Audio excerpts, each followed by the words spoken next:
Peki, Türkiye şu anda bulunduğu nokta çerçevesinde özellikle son 30 yıllık sürece baktığımızda çokça savaş bölgesinin ve gerilim noktasının ortasında yer alıyor. Ama şu anda devam eden iki büyük savaş var. Özellikle Rusya-Ukrayna savaşını konuşuyoruz, ekranlara getiriyoruz ama İsrail'in gerçekleştirdiği, Gazze'de gerçekleştirdiği katliam, işte Yemen'le arasındaki, Husilerle arasındaki süreç burada yer almıyor ama onun dışında Suriye'ye saldırıları, İran'la aralarındaki süreç ve bugüne kadar gerçekleşen bu bölgesel savaşlar, gerginlikler. Türkiye şu an bir ateş çemberinin içinde. Bir hatırlatma yapalım. Dün Dışişleri Bakanı Hakan Fidan, İsrail ile İran arasında bir bölgesel savaş ihtimalinin yüksek olduğunu söyledi. Bu gelişmeler ışığında öncelikli sorum şu: sizce bu gerilim Türkiye'ye sıçrama ihtimali var mı? Ve varsa Türkiye ne yapmalı? Aslında böyle bir ihtimal var ve ata şöyle söylemiş: hazır ol cenge, istiyorsan sulhü selah. Sayın Cumhurbaşkanı, İsrail tehlikesi ülkemize yaklaşıyor, her türlü tedbiri alıyoruz dedi. Buyurun, isterseniz harita önüne geçelim, oradan konuşalım. Hay hay. Ve şunu da söyledi: vatan, millet ve bağımsızlık için her türlü imkanla karşı duracağız. Şimdi yine Sayın Bahçeli de, mesele Beyrut değil Ankara'dır hedef. Şam, Bağdat değil İstanbul'dur. İsrail terörünün saklı ajandasında Türkiye vardır. Şimdi devletin iki büyük lideri bunu söylüyor ve bugün sayıdır, yani Sayın Dışişleri Bakanımız Milli İstihbarat Başkanlığı yapmış. Tabii ki. Şimdi şöyle bakmak lazım. 1991 senesi itibariyle Sovyetler çözüldüğünde Türkiye derhal bu devletleri tanıdı ve çok iyi diplomatik ilişkiler kurdu. Hatta Mehmet Ali Birant rahmetli gidip o zamanki Rusya Genelkurmay Başkanı'na çiçek vermişti. Artık savaş yerine çiçek vereceğiz diye. Ama gördük ki 1991 Körfez Savaşı ile birlikte ateş çemberinin büyüdüğünü görüyoruz. Yani baktığımızda Kafkasya'da çok ciddi savaş var.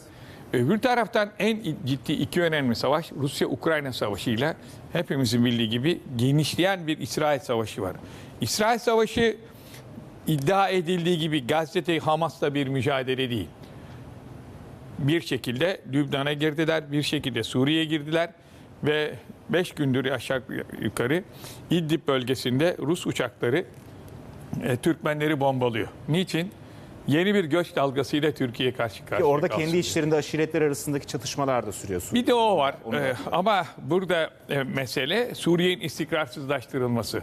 Şimdi son gelişmeleri 2-3 ay içerisinde baktığımızda İsrail'in hem Suriye'de İran elçiliğini vurması, hem füzeler savaşı Nisan ve geçtiğimiz günlerde ve İsrail uçaklarının sürekli Irak, Suriye'yi vurması, diğer taraftan da Yemen'in vurulması. Yani İsrail Bakanı'nın söylediği gibi bizim Şam'a kadar hedefimiz var diyor. Sayıyor, Suudi Arabistan dahil ve hepimizin bildiği gibi Türkiye, şöyle bir baktığın zaman bu tarafta da Yunanistan'ın aşırı silahlanması ve Yunan Bakanı'nın kendini bilmez bir şekilde Ankara'ya vururuz demesi F-35'ler alınınca, yani Türkiye'nin hava kuvvetlerinin... Bu adayla ilgili, Kıbrıs adası ile ilgili. Bir de Kıbrıs'ta silahlanma var. Adayı da alacağız diyorlar. Yani baktığımızda Karadeniz'de büyük bir baskı var. Rusya tarafı daha üstümüze gelirseniz atom bombası atarız diyor. Türkiye bir NATO ülkesi. Sayın Savunma Bakanımız şu anda Brüksel'de NATO zirvesinde. Son derece gergin bir durumun içerisinde Türkiye istikrar ve barış ülkesi. Bu fevkalade önemli. Şimdi baktığınız zaman maşallah Eminönü'nde transatlantin biri gidiyor, öyle geliyor. Turiste bir şekilde Türkiye rekor kırıyor ve ekonomimiz toparlanmaya başladı. Enflasyonu düşürmeye başladık. Esnafın kendine güveni yavaş yavaş geliyor ve Türkiye çok önemli bir yarayı da sarıyor bu arada. Depremin yaralarını kış gelmeden teslim ediyoruz. O halde bütün bu silahlanma yarışları, diğer taraftan Almanya'nın savunma harcamasının 100 milyar dolara çıkarması, aynı şekilde Japonya'nın 100 milyar dolara çıkarması, demek ki savaş dalgası geliyor. Şimdi ben harp tarihi uzmanı olarak şunu söyleyeyim. Birinci Dünya Harbi'nde de, İkinci Dünya Harbi öncesinde de taraflar silahlanma ve harcamalarını arttırmışlardır. Dün de meclisten çıkan kararda Türkiye'nin yaklaşık 47 milyar dolara çıkardığını görüyoruz savunma harcamasını.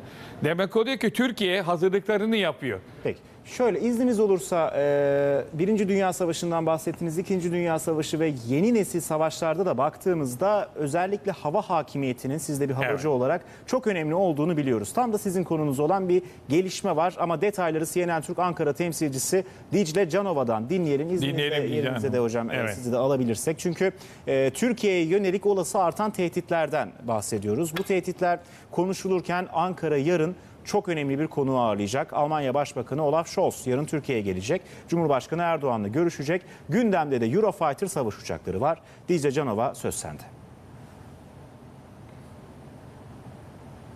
Teşekkürler Kaan. Tabii ki Almanya ile Türkiye arasında konuşulacak çok fazla mesele var ama Eurofighter konusu da biz gazetecilerin dikkatle takip edeceği bir konu başlığı olacak. Yarın Cumhurbaşkanı Erdoğan'la İstanbul'da bir araya gelecek Almanya Başbakanı Scholz. Biliyorsun bu Eurofighter uçakları bir konsorsiyum tarafından üretiliyor. Yani Almanya, İngiltere, İtalya ve İspanya ortaklığı. Almanya'nın çekincesi nedeniyle bir türlü sonuca ulaşılamıyordu. Ancak son dönemde Almanya'nın da bu çekincesini kaldırdığı yönünde bir takım işaretler var. En önemli işaret de Eurofighter için teknik görüşmelerin yapılabilmesine onay vermesi. Şu anda da bir teknik ekip Türkiye'de ve bu teknik görüşmeleri yürütüyor. Bu ilk adım önemli bir adımdı. Buraya onay çıkması önemliydi. Bundan sonraki adımında artık alıma onay ve alım sürecinin başlaması yönünde olması beklentisi Ankara'da bir hayli yüksek. Dolayısıyla yarın Cumhurbaşkanı Erdoğan da Scholz'la yapacağı görüşmede bu konuyu gündeme getirecektir diye bakılıyor. Ve Scholz'un da prensipte bu meseleye evet demesi bekleniyor. Bu beklenti yüksek. Şimdi gelecek yıl Almanya'da seçimler yapılacak. Bir seçim sürecine girilecek. Malum seçim süreçleri bir takım popülist politikaları da beraberinde getiriyor. Almanya içerisinde olumsuz algı üretmeye çalışan bir kesim de var. Bu konu başta olmak üzere başka konularla birlikte. Hatta geçtiğimiz günlerde işte bu uçakların Türkiye'ye Suriye'de PKK'ya yönelik kullanılmaması, Yunanistan'a hedef alınarak kullanılması gibi bir takım şartlarla verilebileceği yönünde iddialar, haberler ortaya çıkmıştı. Bunları da dün Milli Savunma Bakanlığı yalanlamıştı. Hiçbir şart yok diyerek. İşte bu haberleri ortaya çıkaranlar, öne sürenler bu süreçleri bir takım aksatma, baltalama, geride tutma gayretinde olan Almanya içerisindeki bir takım kesimler olarak görünüyor. Dolayısıyla Ankara'da beklenti yılbaşından önce konunun çözülebileceği şeklinde. Şimdi bu görüşmeleri Türkiye birebir Almanya ile yürütmüyor Kaan. Önce onun altını çizelim. İngiltere üzerinden görüşmeler yürütülüyor. İngiltere Almanya ile konuşuyor. Zaten Almanya'da şu anda bir müzakere edilsin bakalım pozisyonunu koruyor. Eğer anlaşma sağlanırsa 40'a kadar uçak alımı söz konusu olacak ve parti parti gelecek bu uçaklar. İlk aşamada İngiltere'de üretilip Türkiye'ye gönderilmesi hedefleniyor. Bazı haberlerde yine çıkmıştı ikinci el uçak alınabilir diye ama o şu anda gündemde değil. Bunun altını çizelim. Öncelik üretimden çıkacak sıfır uçakların İngiltere'den alınmasında. İhtiyaca göre 40'a kadar diyorum. Yani 35 uçak da alınabilir, 36 uçak da alınabilir. İhtiyaca göre şekillenecek, alınacak uçak sayısı, bunun da altını çizelim. Şu an yapılan teknik görüşmelerin içeriğini de anlatayım. İşte Türkiye bir takım şartlar öne sürüldüğü haberlerini dün Milli Savunma Bakanlığı yalanladı. Çünkü zaten bu teknik görüşmelerin içeriği çok farklı. Ne var bu teknik görüşmelerin içeriğinde? Uçakların bakımı nasıl yapılacak? Sisteme girince nelerin yapılması gerekeceği, yedek parçalarının nasıl stoklanacağı ve pilotlara verilecek eğitim bu teknik görüşmelerin odağında bulunuyor. Şimdi bugün onaylansa işte yeni yıldan önce bu süreç nihayete erse Eurofighter uçaklarının ilk parti Eurofighter uçaklarının 2-3 yıl içerisinde Türkiye'ye gelmesi, Türkiye'nin bu uçakları alması bekleniyor. Pilotların da bir yıl içerisinde hazır olabileceği, envantere, sisteme bir yıl içerisinde bu uçakların entegre edilebileceği belirtiliyor. Ortalama maliyet çok konuşuluyordu. Birçok rakam telaffuz edildi. Bazıları epey abartılıydı söyleyebilirim. Maliyet de bu uçakların mühimmatla birlikte alınıp alınmayacağına bağlı olarak değişecek. Yani füze gibi mühimmatlardan bahsediyorum. Eğer mühimmatla birlikte Eurofighter uçakları alınacaksa tahmini maliyet olarak 5-6 milyar eurodan söz edebiliriz Kaan şu aşamada. Teknik özelliklerine de baktığımız zaman işte F-16 ile F-35 ile karşılaştıranlar oluyor ama konunun uzmanları diyor ki bunlar farklı nesil uçaklar. Teknik olarak karşılaştırılmaları çok da doğru olmaz. F-16 4. nesil uçak, F-35 5. nesil uçak, Eurofighter ise 4,5. nesil uçak. Saatte 2124 kilometrelik hıza sahip, yük kapasitesi 6000 kilonun üzerinde. F-16'dan daha çevik ve hızlı olarak biliniyor genel olarak bu uçaklar. Tabii ki Türk hava savunmasını güçlendirme amaçlı hem F-16 hem Eurofighter konusundaki görüşmeler devam ediyor. Ama şunun altını bir kez daha çizeyim. Belki konuşacaksınız da. Türk Silahlı Kuvvetleri'nin ve Türkiye'nin ana hedefi yerli ve milli üretimin ihtiyacı karşılayacak seviyeye gelmesi, getirilmesi. Tüm enerji de buna harcanıyor.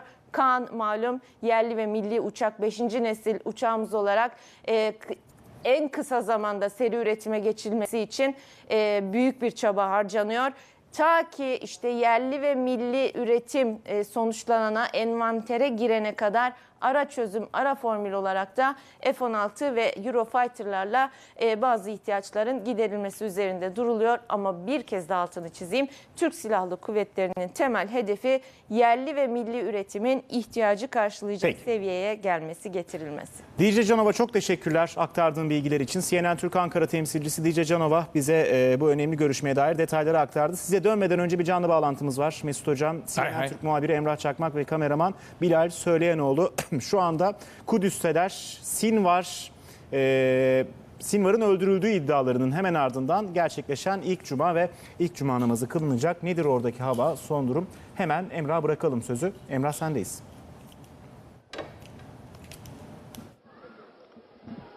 Kaan Temeltaş, evet, Yahya Sinvar'ın öldürüldüğü haberinin gelmesinin ardından ilk cumayla karşı karşıyayız. Şu saatlerde içeride cuma namazı kılınmaya başladı ki az önce içeriden sesleri de duymaya başladık. Şimdi bu noktada vaaz veriliyor. Tabii özellikle Yahya Sinvar'ın öldürülmesinin haberinin duyulmasının ardından aslında en kritik yerlerden biri Kudüs, Doğu Kudüs, Mescid-i Aksa ve şimdi içeride on binlerce Filistinli Müslüman özellikle Şam kapısından giriş gerçekleştirdi ve şu dakikalarda içeride namazın kılındığını söyleyelim. Tabii neden bugünler önemli oluyor? Özellikle böylesine önemli isimlerin hayatını kaybetmesinin ardından Hamas kanadından bir takım çağrılar yapılıyor. Kudüs'e, Mescid-i Aksa'ya ve hareketin liderlerine sahip çıkmak adına bir araya gelelim çağrısı yapılıyordu. Bu özellikle 31 Temmuz tarihinde hayatını kaybeden suikast sonucu İsmail Haniye'nin suikastinin ardından Cuma namazında bir çağrı yapmıştı Hamas. Ardından burada tabii Cuma namazı kılındığında yaklaşık 50 bin kişinin kıldığı namaz esnasında cami imamının açıklamaları vardı. Özellikle Haniye suikastini eleştiren açıklamaları vardı. Şimdi ise özellikle Yahya Sinvar'ın 6 Ağustos tarihinde Hamas'ın yeni lideri olarak açıklanmasının ardından dün gerçekleşen bu suikastin İsrail ordusu tarafından gerçekleştirildi ve İsrail medyasında, İsrail haber kanallarında İsrail hükümetinin, İsrail ordu sözcülerinin Yahya Sinvar'ı öldürdük açıklamalarına rağmen hala Hamas'tan yapılmış bir açıklama yok. O açıklamayı bekliyoruz ki şu dakikalarda ellerinde seccadelerle birlikte Mescid-i Aksa'ya, Kubbedüs Sahra'ya, buraya akın akın gelen Filistinliler de Cuma namazı için tabii bir kez daha yine aynı adreste aslında yıllardır burada namazlarını kıldıkları Mescid-i Aksa'ya girişte yine İsrail polisi tarafından bir takım engellemelerle karşı karşıya kaldılar ama etrafında, Mescid-i Aksa'nın etrafında, Doğu Kudüs'te İsrail polisinin bazı yerlerde İsrail'e ait kritik binalarda önlem aldığını, orada polislerin görev yapmaya başladığını, bariyerler kurduğunu gördük ama şimdi Mescid-i Aksa'nın girişinde Şam kapısında, Aslanlı Kapı'da şu an için sadece en öndeki kapıda, bakın girişte Bilal Söyleyanoğlu sağ tarafta İsrail polisini gösterecek. Oradaki bekleyişlerine devam ediyorlar. Şimdi çıkışlar başladı. Seccadeler omuzlarında ve çıkarken bir olumsuz durum yaşanır mı diye aslında gözümüz kulağımız bu noktada, bunu söyleyelim. Tabii bu süreç devam ederken İsrail ordusunun Gazze şeridine yönelik özellikle kuzeydeki saldırılarına kara birlikleriyle yeni bir operasyon başlattığı haberi duyuldu. Ama gün içerisinde geride bıraktığımız saat diliminde ise havadan yine saldırılarına devam ediyor. Özellikle Yahya Sinvar'ın öldürüldüğü iddia edilen yer Refah kenti yakınlarında bulunan Tel Sultan yerleşim yerinde yoğun bir şu anda saldırı girişimi, yani kara birlikleriyle oraya bir müdahale var. Öyle ki bazı iddialar dolaşıyor. Orada Yahya Sinvar'ın olabileceğini değerlendiriyorlardı ve şimdi bir kez daha söyleyelim, camide namaz kılındı ve yavaş yavaş da dışarıya çıkmaya başladı Filistinli Müslümanlar. Evet.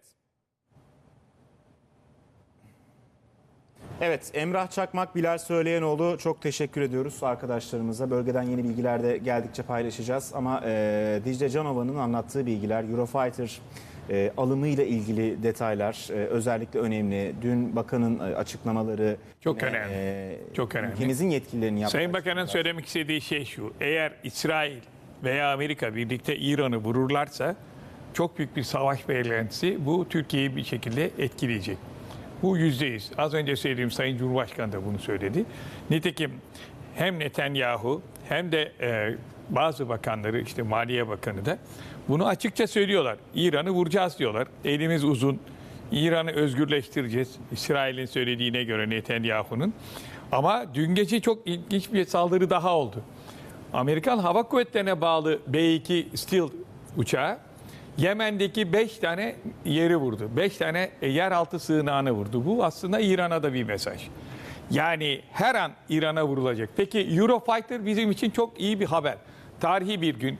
Yarın Sayın Scholz'la Sayın Cumhurbaşkanımızın bu müjdeyi vermesini bekliyorum ben.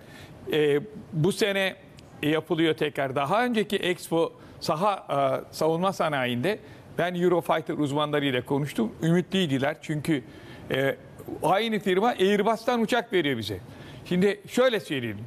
Bir hava kuvvetleri mensubu olarak Genelkurmay'da çalıştığımızda bizim 2 tip uçağımız vardı. Ya Eurofighter'ı alacaktık yahut da F-35'i. F-35 dediğimiz gibi 5. nesil olması dolayısıyla alındı. Ama Türk Hava Kuvvetleri de Eurofighter'a yabancı bir kuvvet değil. Nitekim İngiliz Hava Kuvvetleri Konya üssüne gelmek suretiyle çeşitli tatbikatlar yaptık. Türk pilotları Katar'da Eurofighter'la bir şekilde ortak tatbikatlar yapıyorlar. Eğer bu iş olursa neden Almanya bu esnekliği gösteriyor? Birincisi Türkiye'nin NATO'nun genişlemesindeki İsveç ve bir şekilde Finlandiya'ya... özür diliyorum, bir son sözünüzü kesim. Son dakika gelişmesi var. İddiaydı, artık Hamas'ta Yahya Sinvar'ın ölümünü doğrulamış oldu. Allah rahmet eylesin. Yahya Sinvar'ın hayatını kaybettiğine ilişkin açıklama geldi. Bu noktada haber merkezimize Hamaslı bir yetkili, üst düzey bir yetkili tarafından yapılan açıklama bu. Yani konuşuyoruz tabii, Türkiye noktasını konuşacağız ama bu da çok sıcak bir gelişme olduğu için özellikle hep şunu konuşuyorduk. Acaba Yahya Sinvar gerçekten öldüyse bunun bölgede nasıl bir etkisi olur diye. Artık Hamas dün çünkü doğrulamamıştı. Yahya Sinvar'ın bir kuzeninin öldürüldüğünü, Yahya Sinvar'a benzeyen çok sayıda kuzeni olduğu ifade edilmişti Hamas tarafından. Fakat bugün yapılan açıklama artık resmi olarak Yahya Sinvar'ın... Şimdi burada 2 tane teknik detay var. Yeni Hava Kuvvetleri'nin önemi çıkıyor. Sayın Hava Kuvvetleri ne yardım ettik diyor ki Amerika Birleşik Devletleri, ama başarı İsrail'in diyor. Demek oluyor ki Hava Kuvvetleri hava istihbaratı ile yerini tespit ettiler ve tanklar vurdu. Yine İHA'larla tespit ettikten sonra. Şimdi olayın operatif kısmı bu. Demek ki çok büyük bir istihbarat savaşı var. Fakat çok büyük bir başarı değil bu. Bu kadar dar alanda savaşan, işgal ordusuna karşı şehit düşen bir Sinvar'dan bahsediyoruz. Netanyahu diyor ki Hamas Gazze'yi yönetemeyecek. Bence yanılıyor. Gazze özgürlüğüne kavuşacak. Bu bir fırsattır ama savaş bitmedi diyor. Biden da diyor ki Amerikan başkanı olarak Blinken'ı göndereceğim. Artık bir şekilde esirleri kurtaralım, rehineleri kurtaralım, savaş bitmeli. Yani İsrail ile Biden arasındaki mücadele de devam ediyor. Peki bu Amerikan seçimlerine kadar sürecek mi? Evet. Peki Hamas'ın mücadelesi bitecek mi? Hayır. Bence şehit olmuştur. Yerinize de alabiliriz. Kendi vatanını savunmuştur. Bu bakımdan şunu söyleyebiliriz. Filistin halkına başsağlığı dileyelim. Ama bir gerçek şu ki bir dönüm noktası. Burada asıl gözden kaçırılmaması gereken şey şu. Dar bir alanda yerleşim yerlerini bombardıman eden karadan ve havadan, hatta geçenlerde Lübnan'ı da denizden vurdular. Bir İsrail ordusu var. Yavaş yavaş İsrailli bakanın dediği gibi işgali bütün coğrafyaya sıçratmak isteyen bir Netanyahu ve onun bir şekilde ordusu var. Neyle? Amerikan silahlarıyla. Dün çok konuşulan bir görüntü vardı. Hatta şu anda ekrandaki görüntüyü vole verebilirsek de üstünden Hay hay konuşalım. efendim. Çünkü sanıyorum bir drone'la, ya daha doğrusu drone olduğu açıklandı ama İsrail yaptığı açıklamada Yahya Sinvar'ın son anları diye bir görüntü paylaştı. Orada hatta elindeki bir cismi Yahya Sinvar'ın o drone'a fırlattığını gördük. Burada yorumunuzu merak ediyorum çünkü Bence burada bir işgal görüntü. kuvvetine karşı savaştığını görüyoruz. Ondan sonra bu yaralı olduğu halde bunu yapması kolay kolay bir Artık şekilde... o zaman bu görüntüdeki kişinin de Yahya Sinvar olduğu evet. netleşti. Evet, ben de gördüm o görüntüleri. Zaten İsrail DNA testinden bunu tespit ettik diyor. Bu bir şekilde son şehadet şerbetini içerken de mücadeleye devam ettiğini, yaralı olduğu halde gösteriyor. Bu aynı Amiral Yamamoto'nun Amerikan Hava Kuvvetleri tarafından vurulmasından sonra çıkıp kılıçla Amerikan uçaklarına saldırması gibi çok önemli tarihtir. Yani Netanyahu'nun yanıldığı şey şu. Bir defa kendisinin söylediği kişiler ölür gider ama bazıları bir şekilde önder olur. Filistin halkının önderi olarak kendi vatanını savunurken şehit olmuştur. Ama asimetrik bir savaş. Karşısında tanklar var, o sopayla ve drone'a karşı sopayla. Bu sopa belki de nasıl bizim işte... Bu elindeki sopa bu arada değil mi? evet, bu çok önemli bir şey yani teslim olmuyor adam. Tarihi bir görüntü, evet. Bu bir tarih ama şöyle söyleyeyim. Bu aslında İsrail'in de yenileceğini gösteriyor. Çünkü biz kazanıyoruz, hayır kaybediyorsun. Neden? İsrail Gazze bataklığında batıyor. Battıkça daha fazla suç işliyor. Ve suç işledikçe dünyada kaybediyor. Hem prestijini kaybediyor hem bütün İsrail halkına düşmanlık ediyor. Bu bir savaş değil.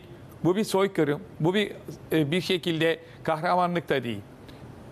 Kahramanlar erkekçe dövüşürler. Bu bir asimetrik savaş.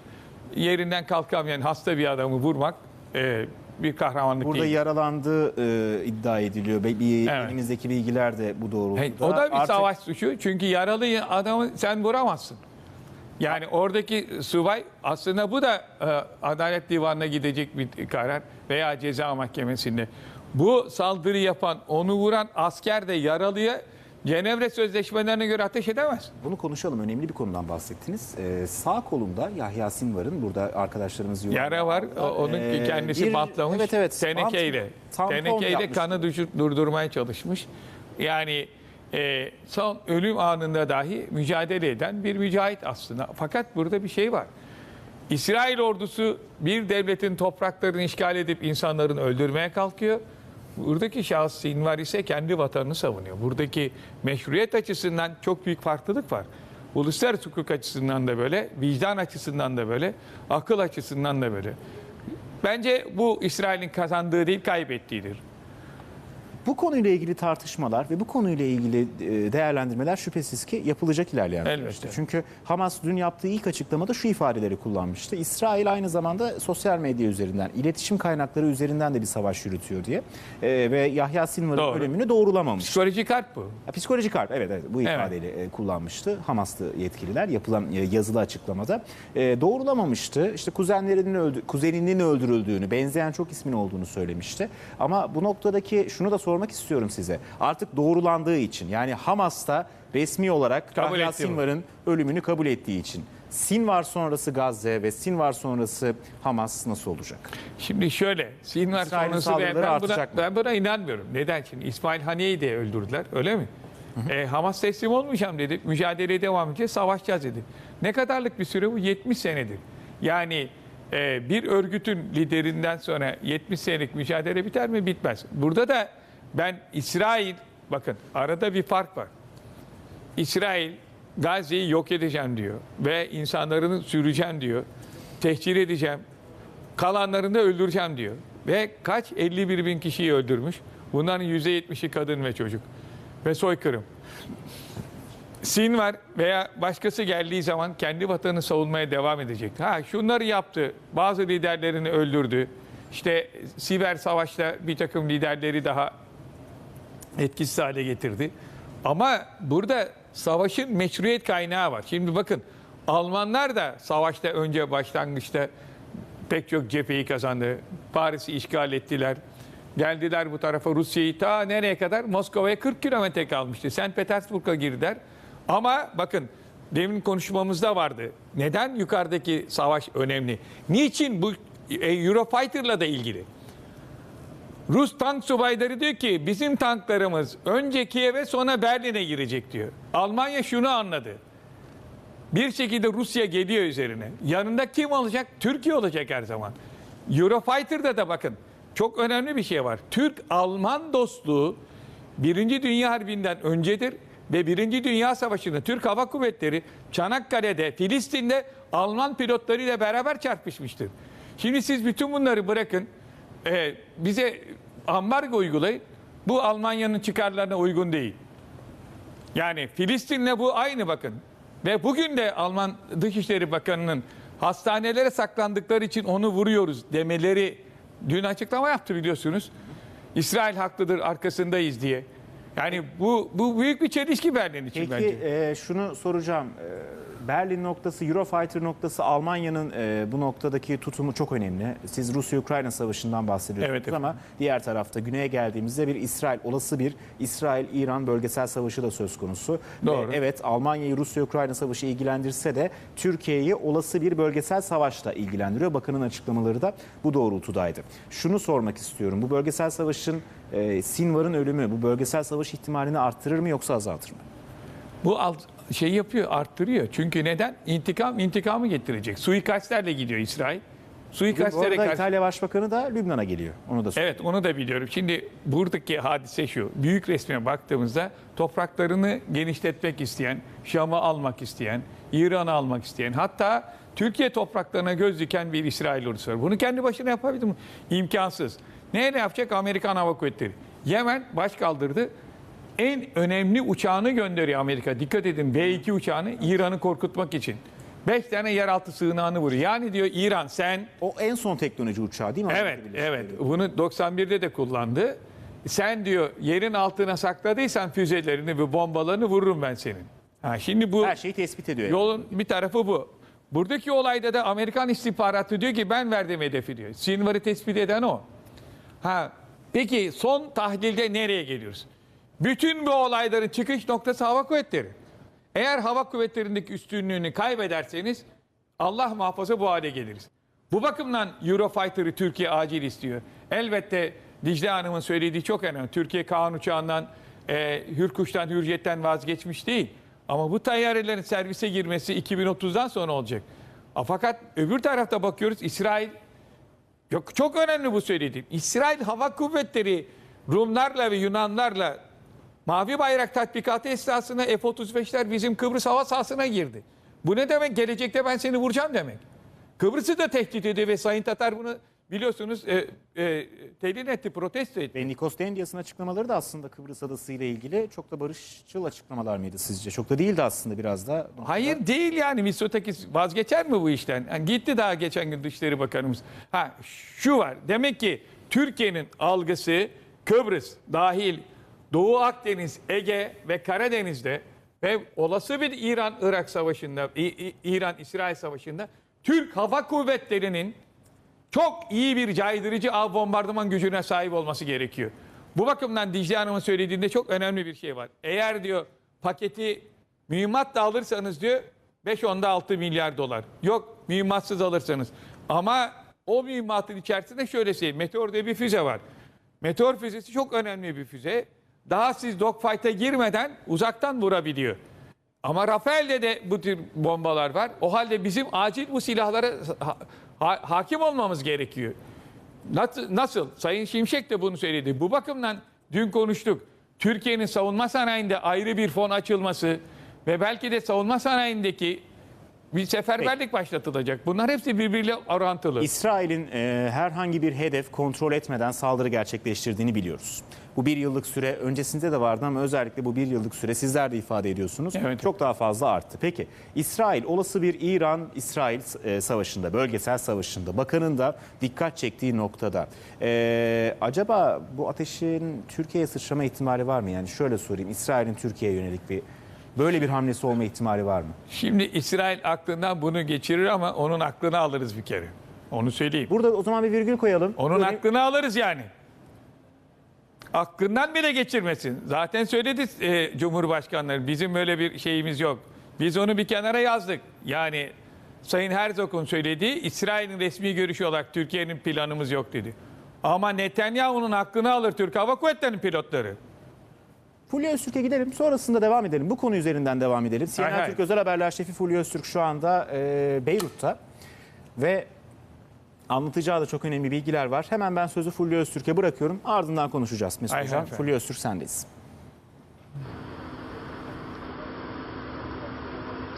Bugün en önemli gelişmelerden biri kuşkusuz İtalya Başbakanı Meloni'nin Lübnan'a yapacağı ziyaret. Şu an Lübnan Meloni'yi bekliyor. Uçağı henüz inmedi. Refik Hariri Havalimanı'nı çok net gördüğümüz bir noktadan bu yayınımızı gerçekleştiriyoruz.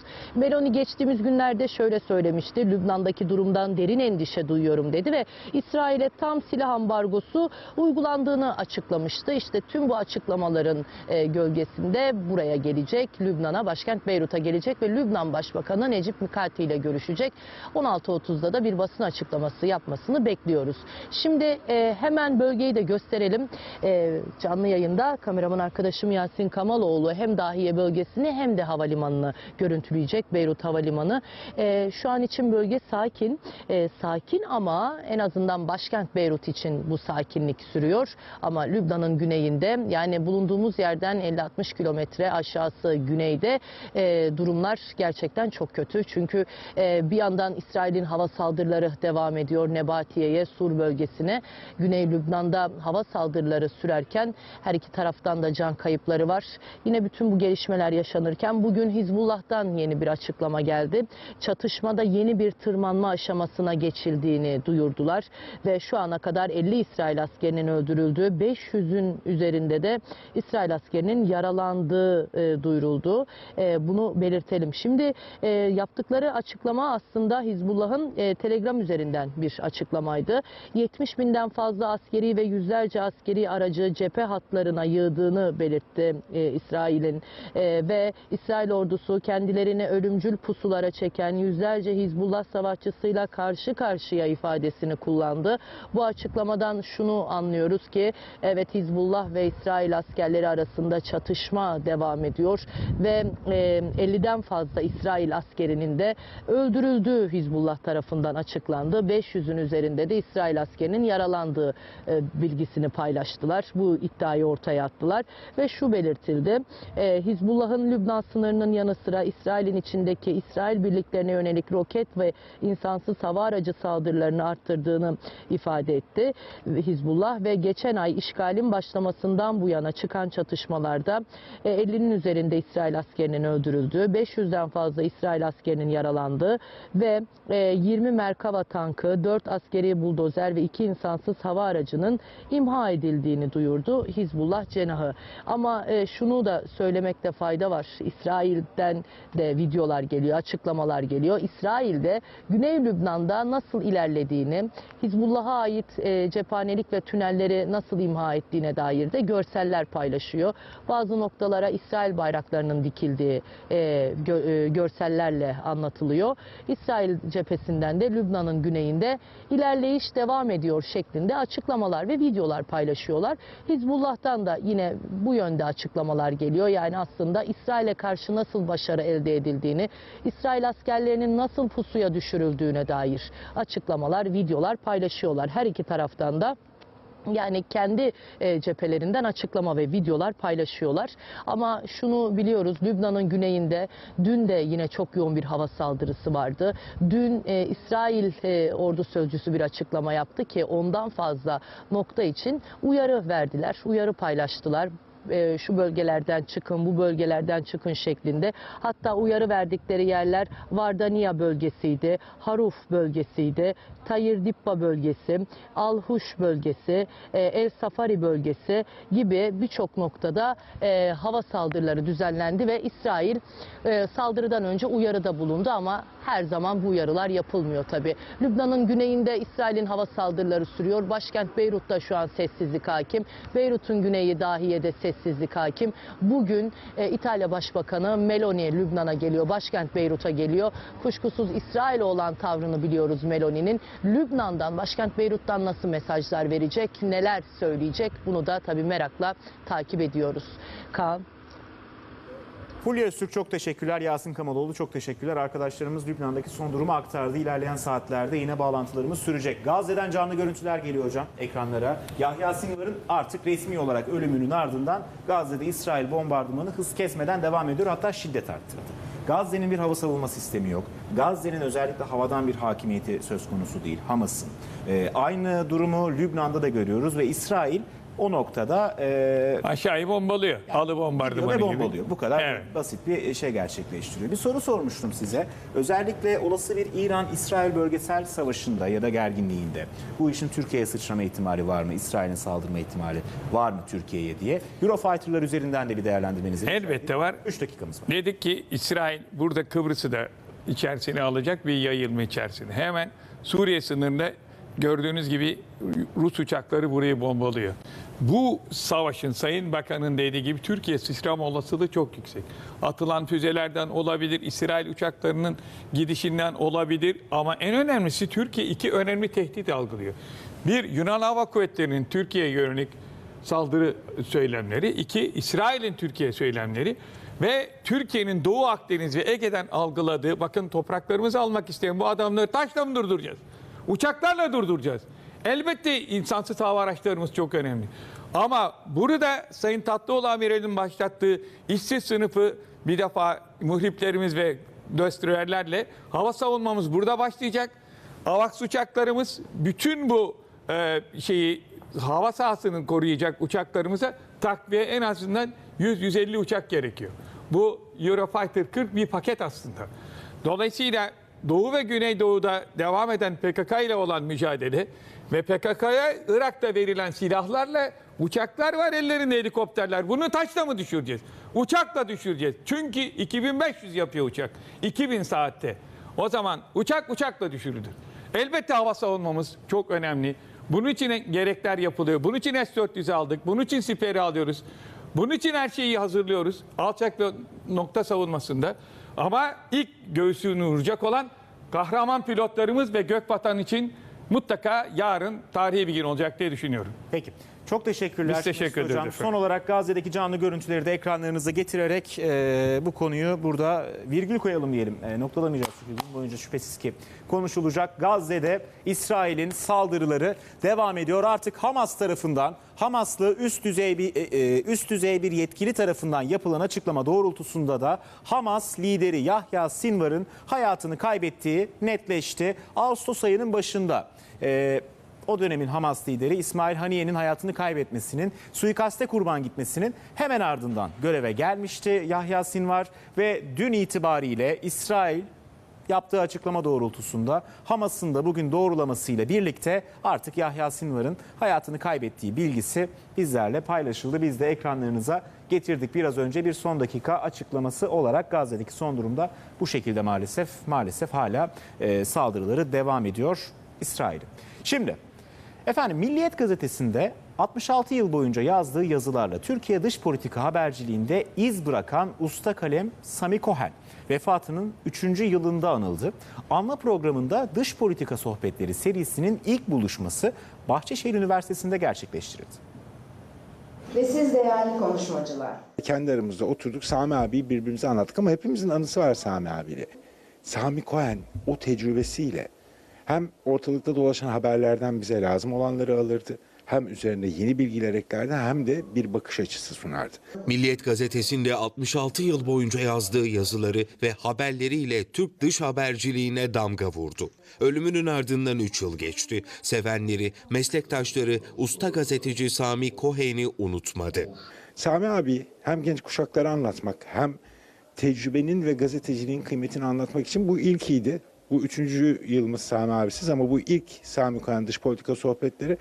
Bundan sonra Anadolu dahil olmak üzere Sami abiyi anmak için Türkiye'yi, gerekirse yurt dışındaki öğrencilerin, Türklerin çok olduğu yerlere de gideceğiz ve adını layık olduğu şekilde yaşatacağız. Sami Cohen anısına vefatının 3. yılı Dış Politika Sohbetleri adıyla bir program gerçekleştirildi. Onun gazeteciliğinin yanı sıra en önemli özelliklerinden biri büyük bir kalbinin olmasıydı. Herkese kucak açardı ve özellikle de gençlerle, onların eğitimiyle ve gazeteciliği onlara bütün ilkeleriyle aktarmaya çok önem verirdi. Etkinliğin açılış konuşmalarını Bahçeşehir Üniversitesi Dekanı Hümeyra Adıgüzel, Milliyet Gazetesi Genel Yayın Yönetmeni Özay Şendir ve Cohen ailesi adına Jale Cohen Aldiş gerçekleştirdi. Ardından Profesör Doktor Esra Albayrakoğlu'nun moderatörlüğünde dış politika ve uluslararası ilişkiler üzerine çeşitli sunumlar yapıldı. Olarak o yakınlaştırıcı ve... Etkinliğe Sami Cohen'in eşi Mirka Cohen ve oğlu Alp Cohen'in yanı sıra gazete ve yayın kanallarından çok sayıda davetli ve Bahçeşehir Üniversitesi öğrencileri katıldı. Programda emekli Büyükelçi Uluç Özülker, Türk dış politikasına genel bakış ve Orta Doğu ile ilişkiler, Avrupa Birliği Küresel Araştırmalar Derneği Başkan Yardımcısı Can Baydarol, Türkiye-AB ilişkilerinde Ankara Anlaşması'nın önemi ve TED Üniversitesi yarı zamanlı öğretim üyesi Profesör Doktor Birgül Demirtaş konuşmalarını gerçekleştirdi. Başlıksa küresel siyasetin geleceğiydi. Yıllarca toplumsal olaylara parmak basan Arka Sokaklar dizisi bu kez kaybolan çocuklar için ekranda olacak. Senaryo gereği kaybolan bir çocuğun arama çalışmaları Rıza Baba ve ekibi tarafından gerçekleştirilecek. Ekip hep bir ağızdan bu son olsun mesajı verecek. Bu sessizlik kimseyi kurtarmayacak. Vatanı korumak, çocukları korumakla başlar. Sokakların problemiyle olan her şeyin arkada kalmaması için gayret göstererek programları hazırladık. Ülke ne yaşıyorsa, ülkenin acısı neyse onu yansıtmaya çalışıyoruz. 2006'dan bu yana seyrederseniz o yıldan bu yana kadar Türkiye'de ne olmuş onu görebilirsiniz. Yani hafızası bizim dizimiz aslında. Toplumsal olayları konu edindi, yıllarca ülkeye ayna tuttu. Arka Sokaklar 19 yıldır toplumsal olayları gündeme taşıdı. Memleketin kim bilir hangi köşesinde yine sesler yükselecek. Feryatlar, ağıtlar. Sonrası yine bir avuç toprak. Her programımız hemen hemen toplumsal sorumluluk bazında da çok büyük bir yaraya parmak basmıştır. Bu kez konu Türkiye'nin bir başka kanayan yarası. Ama o soru hala cevaplanamamış olacak. Katil kim?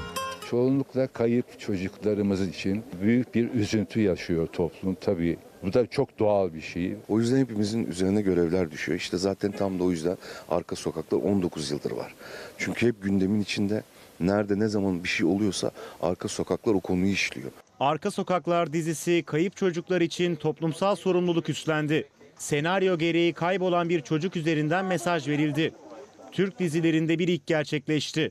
Çok karmaşık duygular yaşıyorum. Ben meslek hayatımda hiç yaşamadığım şeyler yaşıyorum. Gerçekle kurgunun arasındayım. İnsan olarak tabii ki herkesin hissettiği acıyı aynı şekilde hissediyoruz. Mesele çocuk da olunca bir değil 10 kat daha çok üzülüyoruz. Bu bölümde bu kayıp çocuklarımızın bulacak faaliyetleri gösteriyoruz ama aslında üzüntümüzü göstermeye çalışıyoruz. Dileyeceğim şey maalesef koruyamadığımız çocuklarımızı artık korumak. Vatanı korumak, çocukları korumakla başlar. Bu ülke çocuk bayramı kutluyor. Mustafa Kemal Atatürk, Türk milletine çok önemli bir şey söylemek istemiş. Çocuklarımızı korumamız gerektiğini söylemiş ve onların bizim geleceğimiz olduğunu söylemiş. Ama bana katil kim diye sormayın. Çünkü onu biz hariç herkes biliyor. Arka Sokaklar yeni bölümüyle bu akşam Kanal D'de.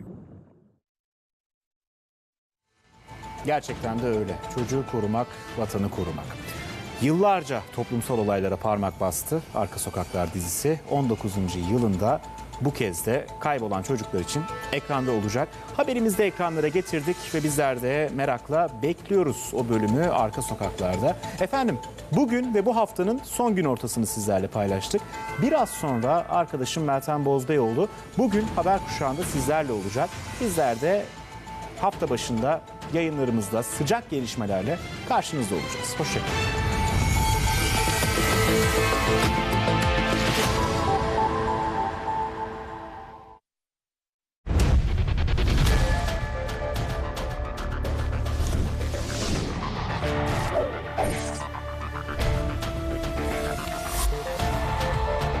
Güven tecrübeyle ilgilidir.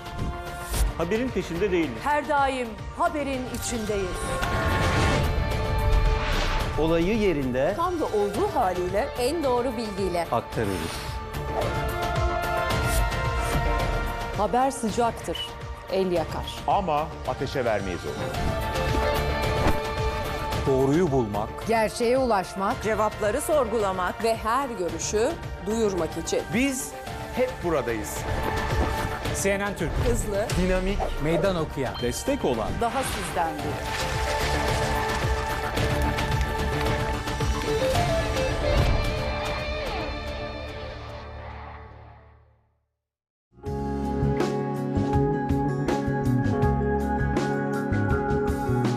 İsonem'le su yalıtımı artık çok kolay. Banyoları, derzleri, pencereleri, camları İsonem'le. Duvarları, taşları, tesisatları, ahşapları İsonem'le. Her yeri, her şeyi İsonem'le.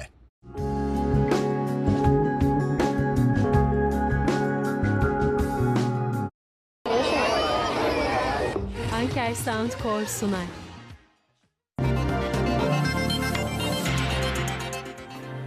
Efendim piyasalardaki son durumu ekranlarınıza getiriyoruz. Dolar 34.29, Euro 37.23, Cumhuriyet altını 20.796 lira. Ve Borsa İstanbul Yüz Endeksi 8.947 puan, 30 endeksi 9.949 puan.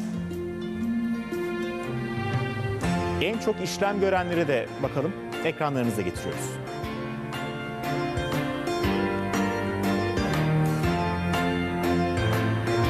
Son olarak çapraz kurlar geliyor ekranlara. Euro dolar paritesi 1.08, altının ons fiyatı 2.710 dolar.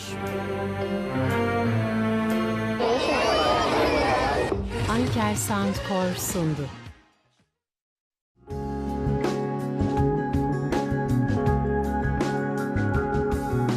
Ön üretimli yapıların öncü gücü Vekon bilgilendiriyor. Çelik yapılarda kullanılan malzemeler oldukça hafif ve esnektir. Betonarme binalara göre 8-10 kat daha hafiftir. Özellikle deprem açısından risk taşıyan bölgelerde çelik tercih edilmesi gereken bir yapı sistemidir. Vekon bilgilendirdi.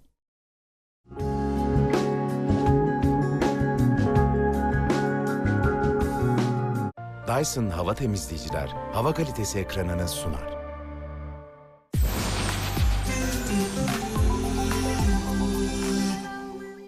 Hava kalitesi Artvin ve Samsun'da iyi seviyede. Rüzgar Artvin'de orta kuvvette esiyor. Adana ve Muğla'da hava kalitesi orta seviyede. Rüzgar Adana'da kuvvetli esiyor. Çanakkale ve Zonguldak'ta hava kalitesi iyi seviyede. Dyson hava temizleyiciler hava kalitesi ekranını sundu.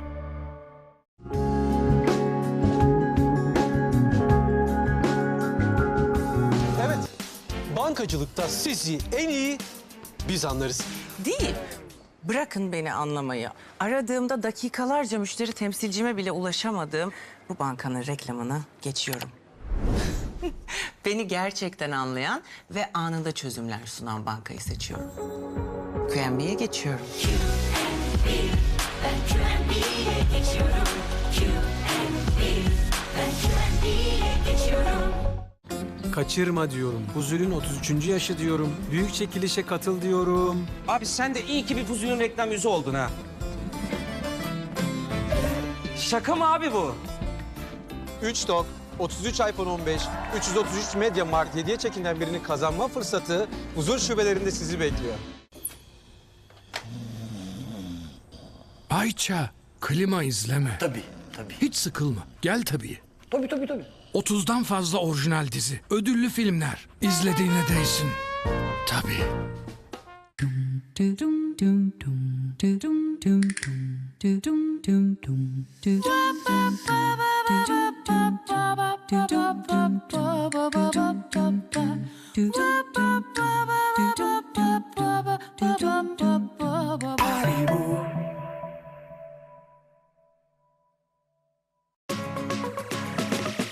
Kasko, trafik ve sağlıkta, hayatının her anında aradığın uygun fiyatsa hep iyi sigorta.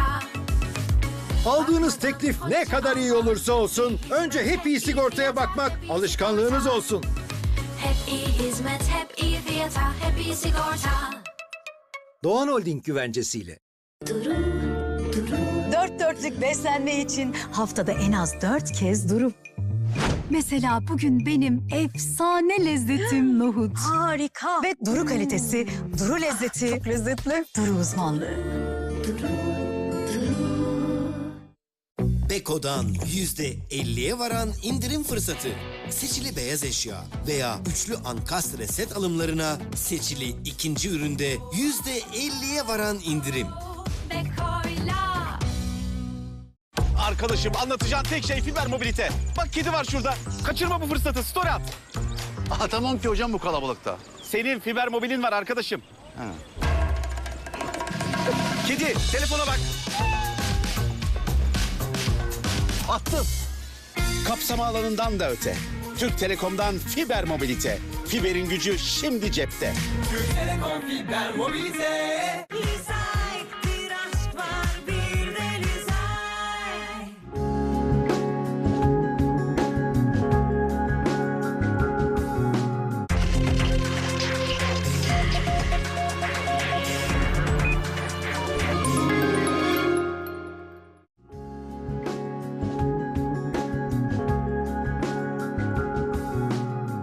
Hayat verdiği mekanlar, ferahlık kattığı alanlar ve fark yaratan tasarımıyla her yere değer katar. Duratiles Seramik.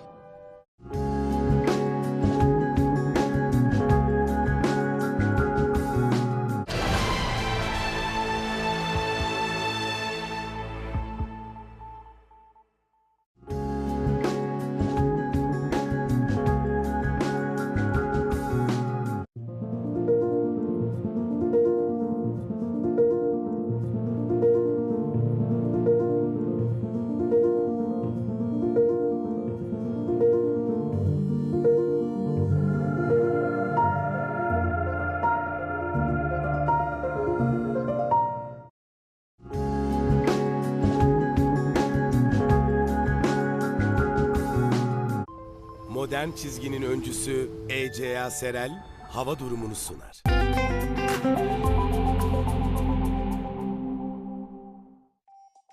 İstanbul'da sağanak yağışlar görülüyor. Sıcaklık 17 derece. Ankara'da bulutlu bir hava var. Sıcaklık 12 derece. İzmir'de gökyüzü az bulutlu. Sıcaklık 22 derece. Minimal stilin öncüsü ECA Serel hava durumunu sundu.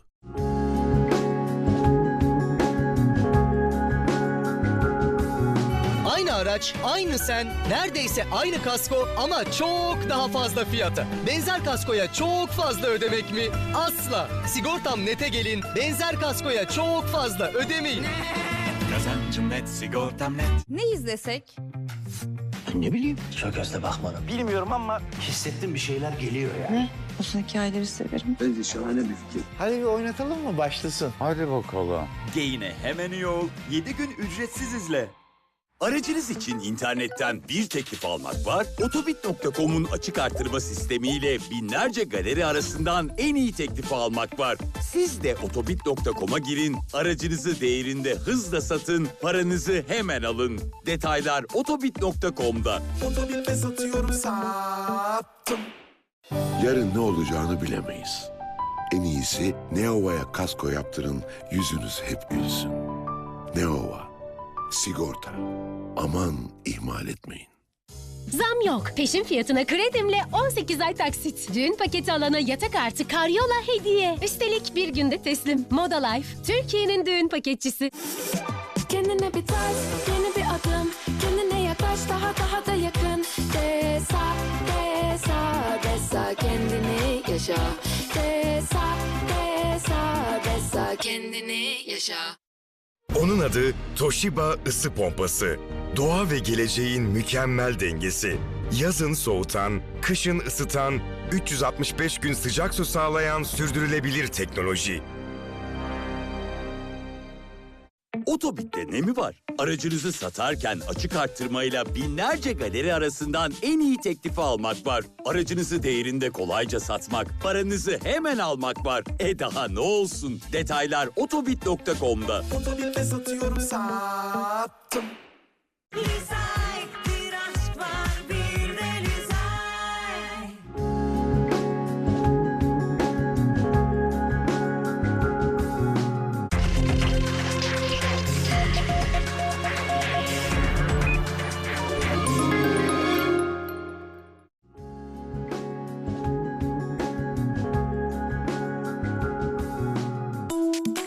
Rising Pergola ve Tente sistemleri hava durumunu sunar.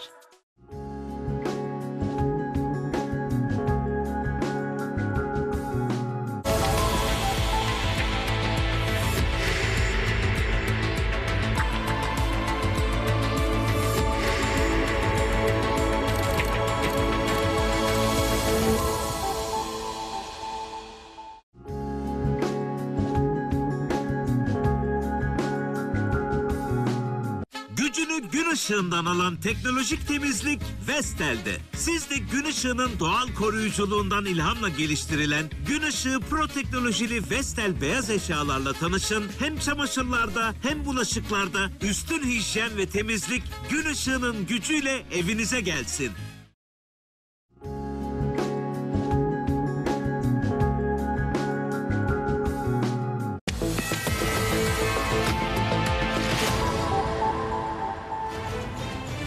Türk ekranlarına hoş geldiniz efendim. Ben Meltem Bozbeyoğlu. Bugün Haber Kuşağı'yla karşınızdayım. Yine tam 2 saat boyunca sizlerle birlikte olacağız. Gündemin öne çıkan başlıklarını değerlendireceğiz. Peki bugün neler konuşuldu? Hemen bakalım şöyle 3 madde şeklinde. Efendim Sinvar öldü. Yeni Hamas lideri kim? Dünya Orta Doğu'yu konuşuyor. Hamas lideri Yahya Sinvar'ın ölümü de Orta Doğu'daki dengeleri bir hayli sarstı. Yeni lider kim olacak? İsrail'in Sinvar'a yaptığı operasyonun ayrıntıları neler? Peki Sinvar kurtulabilir miydi? Yeni lideri Hamas nasıl koruyacak? Bir sürü soru işareti var elbette. Tüm bu soruları konuşacağız, aktaracağız. Yine uzman konuklarımız olacak. Daha yakından bakacağız. Elden ödemeye 7.000 TL sınırı. Efendim 7.000 liranın üzerindeki ödeme işlemlerinin banka aracılığıyla yapılması zorunluluğu resmen devreye girdi. Karar da resmi gazetede yayımlandı. Düzenlemeye uymayan, elden ücret veren ve alan satıcıyla tüketiciye ayrı ayrı ceza uygulanacak efendim. Bakacağız yine daha ayrıntılı. Yeni doğan çetesi kaç bebeği öldürdü? Türkiye'nin gündemine bomba gibi düşen bir diğer konu. Vahşet hakikaten. Yeni doğan çetesi 494 sayfalık iddianamede 21 kişi bebek ölümlerinden sorumlu tutuluyor. Şikayetler, iddialar çok. İpin ucu nereye dayanıyor? İnsan nasıl bu kadar kötü olabilir? Konuşacağız. Hepsini ayrıntılı bir şekilde aktaracağız efendim. Hepsi ve daha fazlası için bugün Haber Kuşağı başlıyor.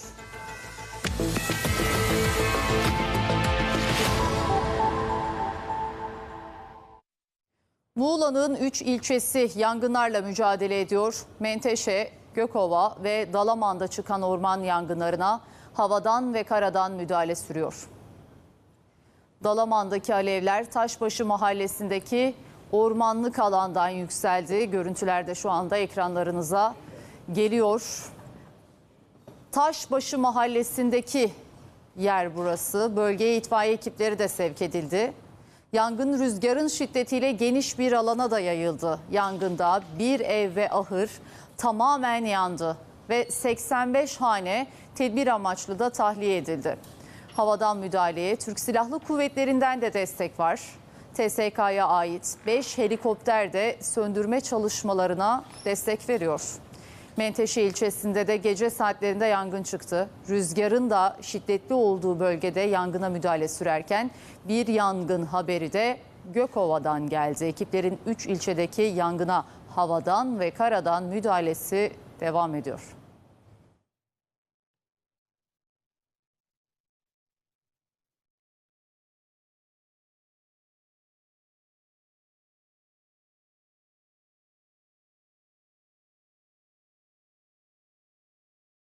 Aksaray'da sürücüsünün kontrolünden çıkan tur otobüsü devrildi. Kazada 6 kişi hayatını kaybetti.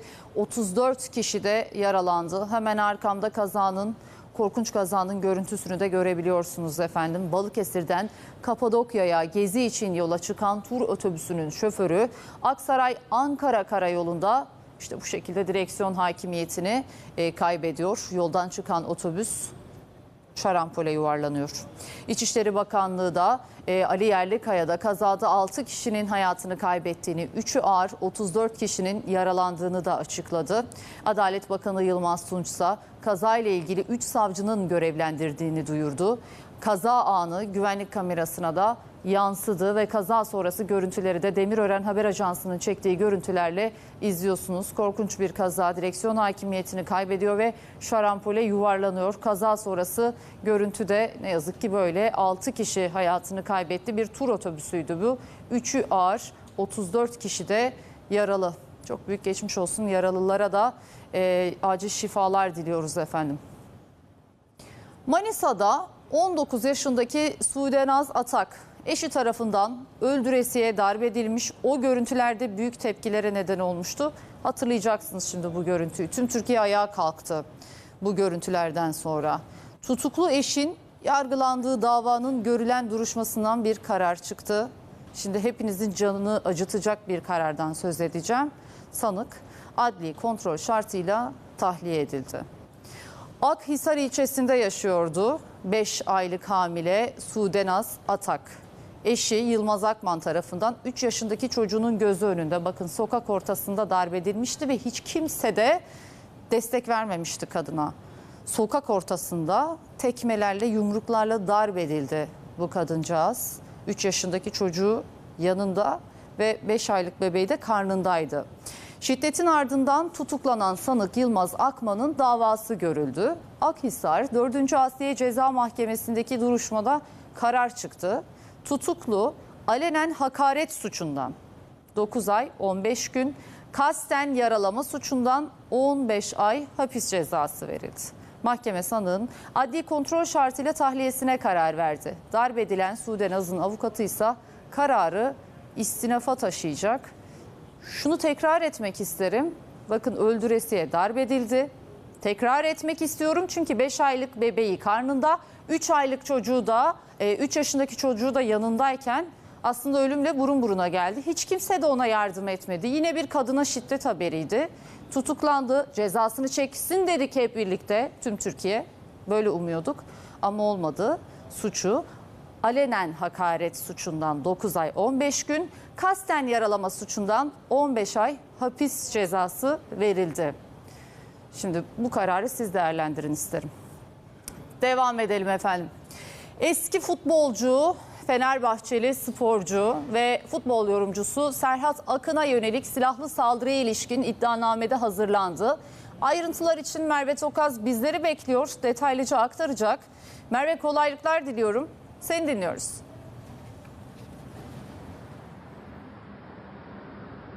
Evet Meltem, kısaca bir 27 Eylül'e gidelim. Tarihler 27 Eylül'ü gösterdiğinde eski futbolcu Serhat Akın yorumcusu olduğu bir programın çıkışında iki kişinin motosikletle yaklaşan yanına iki kişinin silahlı saldırısına uğramış ve o saldırıda yaralanmıştı. Ve o saldırının hemen ardından da saldırıyı organize edenler başta olmak üzere tetikçilere kadar toplamda 7 kişi gözaltına alınmıştı. 7 kişinin yargılanacağı olaya ilişkin iddianamesini tamamladı Başsavcılık makamı. Bu kapsamda hazırlanan iddianame kapsamında 7 şüpheli hakkında 13 yıldan 20 yıla kadar hapis cezası talep ediliyor. Peki şüphelilere yöneltilen suçlamalar neler? Hemen onlardan da kısaca bahsedelim. 7 şüpheli hakkında kasten öldürmeye teşebbüs suçlaması yöneltildi demiştik. Bunlardan 3'üne tasarlayarak kasten adam öldürmeye teşebbüs, bir şüpheliye azmettirmek suretiyle tasarlayarak kasten öldürmeye teşebbüs, 3 şüpheliye ise yardım etmek suretiyle kasten öldürmeye teşebbüs suçlamasından toplamda şüpheliler hakkında 13 yıldan 20 yıla kadar hapis cezası talep ediliyor hazırlanan iddianame kapsamında.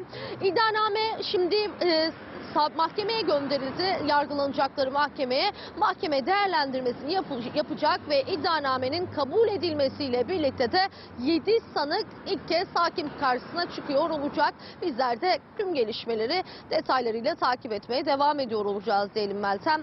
Sözü bir kez daha sana bırakalım. Teşekkür ediyoruz Merve. Efendim, Anayasa Mahkemesi Başkanı Kadir Özkaya gazetecilerle sohbet toplantısında bir araya geldi. HDP'ye kapatma davasından Anayasa Mahkemesi'ne yönelik eleştirilere kadar pek çok başlıkta açıklamalarda bulundu. Detayları o toplantıda olan CNN Türk muhabiri Paşa Alyurt bizlere aktaracak. Paşa, kolaylıklar, sendeyiz. Teşekkürler Meltem. Öncelikle şunu ifade edelim. Tabii birçok konu başlığı var demiştiniz. Az önce HDP'nin kapatılma davası neden gecikti sorusu soruldu. Zira hatırlanacak olursa 2021 yılında açılan bir dava sürecinden bahsediyoruz. Yargıtay Cumhuriyet Başsavcılığı tarafından bu dava açılmıştı. Daha sonrasında siyasi parti olarak genel seçimlere Yeşil Sol Parti adı altında girme kararı almıştı HDP'li vekiller ve sonrasında da partinin ismi değişmiş ve DEM Parti olmuştu. Öyle ki HDP siyasi faaliyetlerini tamamen askıya almış durumda. İşte bu konuyla ancak halen de HDP ile ilgili kapatma davası devam ediyor. İşte bu soru soruldu. HDP'nin kapatılma davası neden gecikildi diye soruldu ve bu konuyla ilgili Anayasa Mahkemesi Başkanı Kadir Özkaya özellikle davanın iddianame içeriğine baktığımız zaman diğer davalardan daha farklı olduğunu ifade etti. Detaylarına bakacak olursak da iddianamede 3000'den fazla kovuşturma ve soruşturma dosyası delil olarak gösteriliyor. Bu adli dosyaların bazıları hala devam ediyor. Dedi ki bu dava iddianame kapsamında, özellikle bu dava kapsamında 900'den fazla davanın hali hazırda devam ettiğine işaret etti ve raportör gerekli güncellemeleri yapıyor. 1 yıl 6 aydır raportör incelemesi sürüyor ifadelerini kullandı. Diğer noktada yine hem iddianamenin kapsamının çok geniş olması hem de iddianamede yer alan iddiaların, dayanakların adli yargı mercilerine intikal etmiş dosyalar olması, adli yargı süreçleri devam ediyor olması da davanın uzamasında etkili oldu ifadelerini kullandı Kadir Özkaya.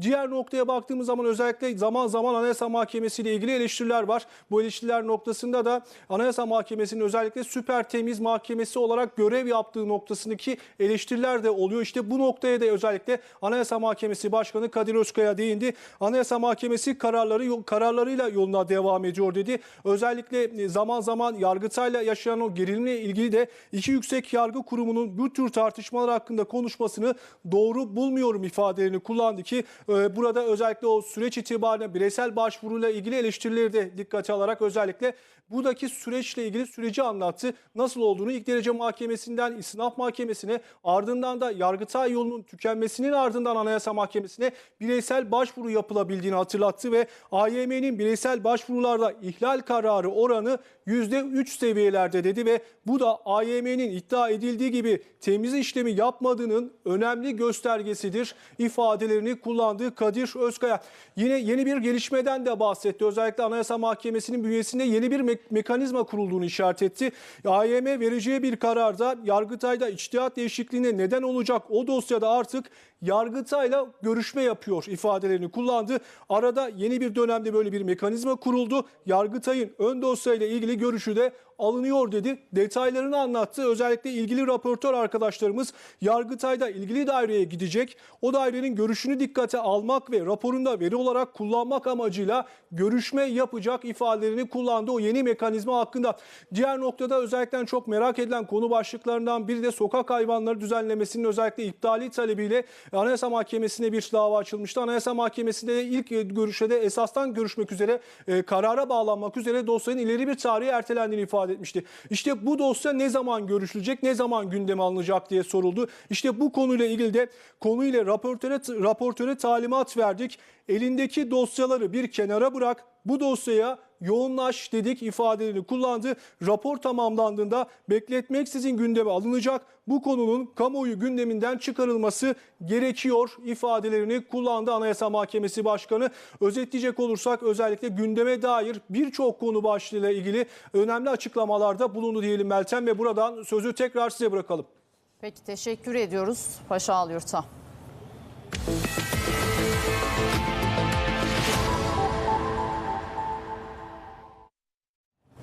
Efendim Orta Doğu'da yaşanan gerilimi konuşmaya devam ediyoruz. Dün bomba gibi düşen bir haber vardı biliyorsunuz. Yahya Sinvar, Hamas lideri öldürülmesi.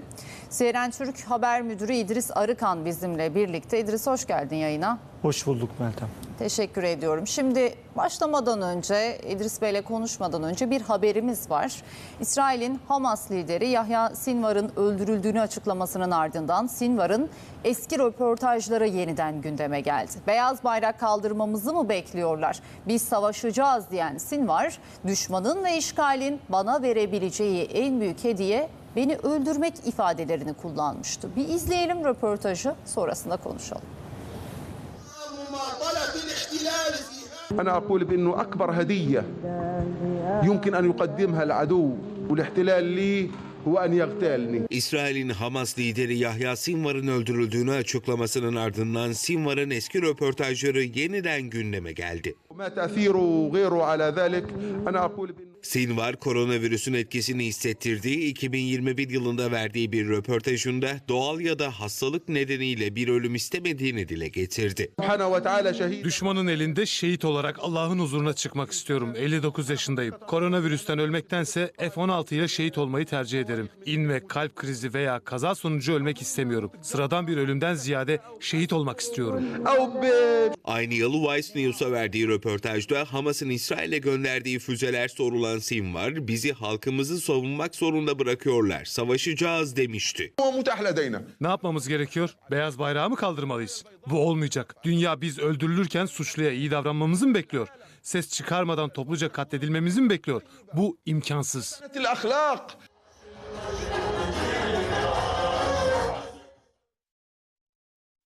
Şimdi röportajı detaylıca izledik. Hamas konusunda aslında bilgisi olanlar eminim ki bu röportaja şaşırmamışlardır. Çünkü hani hedef alınan birçok Hamas liderinin ağzından çıkan cümlelerden bir tanesi değil mi İdris? İşte Haniye'de, Halit Meşal'de, Yahya Sinvar hakeza. Gelenekte böyle bir şey var. Evet zaten yaşam amaçları bu. Tabii Hamas'ın geleneğinde var. İşte 80'lerin ortasından başlayan Hamas'ın o kurulma aşamasından sonra gelinen süreçte zaten liderlerin hepsi İsrail saldırısı ve suikastıyla öldü. İşte ilk aklımıza gelen işte Hamas'ın kurucusu işte lideri var Ahmet Yasin.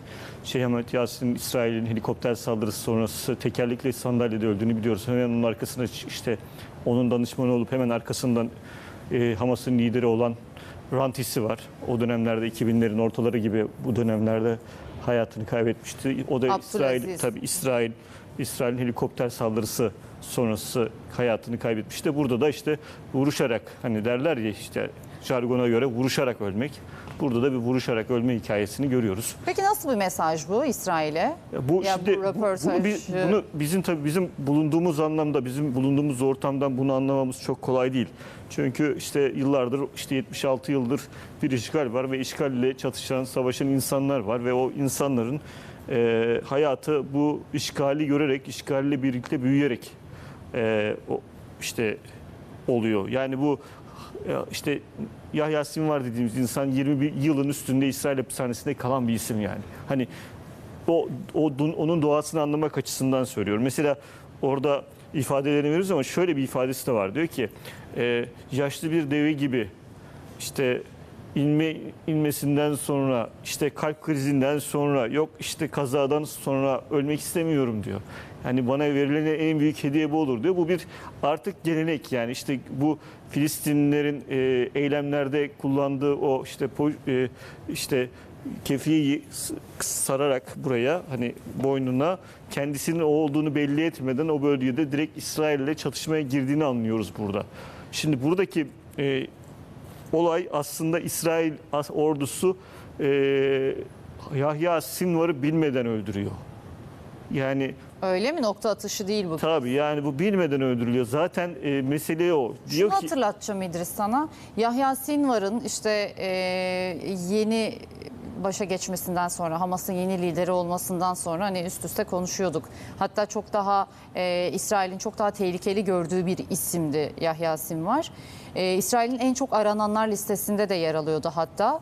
Şimdi İsrail Ordu Sözcüsü Tuğamiral Daniel Hagari demişti ki bir saldırı sonrası bir açıklama yaptı. Yahya Sinvar saldırının komutanı ve artık o ölü sayılır diye ifade etmişti. Şimdi bu, tabii, yani zaten hedefteydi ve odaktaydı. Şimdi şöyle bir şey var. Hani İsrail bir düşman. Oradaki olgu bu. Ve o olgu içerisine baktığımızda Amerika gibi batılı emperyalist güçlerin sonsuz desteğini alan bir düşman.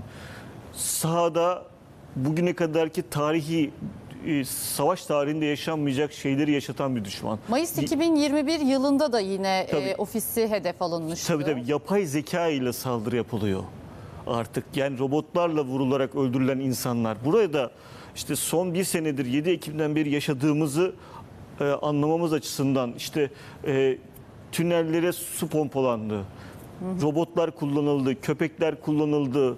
Anladın mı? Burada bir soykırım dalgası içerisinde yaşadığımızı bilerek bu ana gelmemiz lazım. İşte 2 milyon 300 bin nüfus, 350 bin nüfustan 1 milyon 700 bin nüfusa düşen bir bölgeden, 365 kilometre karelik bir bölgeden, orada işte Hiroşima'nın 85 katı bombayla saldırılan bir bölgeden bahsediyoruz. Şimdi buradaki hani dışarı bu İsrail saldırısı, bu operasyon her neyse, işte Sinvar'ın şehit edilişi ya da öldürülüşünü ortaya çıkaran neden ne? Şimdi bu bölge, şu saldırının olduğu bölge önemli. Bu bölge aslında İsrail ile Hamas arasındaki cephe bölgesi denilebileceğimiz bir yer. İşte Tel Al Sultan denilen Han Yunus'la Refah arasındaki bir bölgede 3 kişinin arkalı önlü gittiği tespit ediliyor İsrail ordusu tarafından öncelikle. O bölgede 2 kişinin daha önde olduğu, arkada bir kişinin olduğu tespit ediliyor. Sonra orada çatışma çıkıyor. Çatışması esnasında elinden kolundan yaralandı. Bu fotoğrafta, bu görüntüde Yahya Sinvar'ın kolundan yaralandığını biliniyor. Sol kolundan, elinden yaralandığı ve koptuğu biliniyor. Mesela sağ eliyle bir cisim fırlatıyor. Hala o anda da bir direniş algısı var kendisinde. Ama şu anda işte telle turnike denir. Yaralanan insanlar turnike der. Oraya baskı uyguladığı, hayatta kalmaya çalışarak çatıştığını görüyoruz. Yani bu olgu, bu çatışma, direniş olgusunun şu anda ölüm anında dahi kendisinin bir şekilde tepkisiyle İsrail'e tepkisini yaşadığını görüyoruz. Şimdi baktığımızda işte ne çıkıyor üstünden? Bir tane kurşun geçirmez dedik, el bombaları ve 10 bin dolar gibi paradan bahsediliyor. Şimdi İsrail ne demişti? Bu kişi tünellerden çıkmıyor, işte tırnak içinde fare gibi tünellerde saklanıyor ve hem Filistinlileri hem İsrail rehineleri kendisine canlı kalkan olarak kullanıyor demişti. Yani çok enteresan ama mesela Hamas'ın hedef alınan eski liderlerine de baktığımızda hemen hemen aynı hayat çizgisine de sahipler. İşte o da İsmail Haniye gibi mülteci kampında doğmuş. Senelerce, hatta 22 sene herhalde şimdi şöyle bir şey var. İsrail esiri olarak Şimdi şöyle bir şey var. Yahya Sinvar'ın hayatı zaten mülteci kampında doğulmakla geçtiği için şöyle bir şey var. Şunu bilmek lazım. 48'den sonra büyük işte felaket denilen Nakba'nın yaşanması sonrası Filistin halkının çoğunluğu ya Gazze'ye ya da Lübnan'a doğru göç etti. Bu bölgelerdeki yaşayan insanlar mülteci kamplarında büyüdü. Yani şöyle söyleyeyim, işte biz Orta Çağ görüntüsünün olduğu sokaklarda büyüdü bu insanlar. Yani İsrail hapishanelerinde 1988'den 2011 yılına kadar da İsrail hapishanelerindeydi. Tabii Gilad Şerit'in orada da şöyle bir detay var.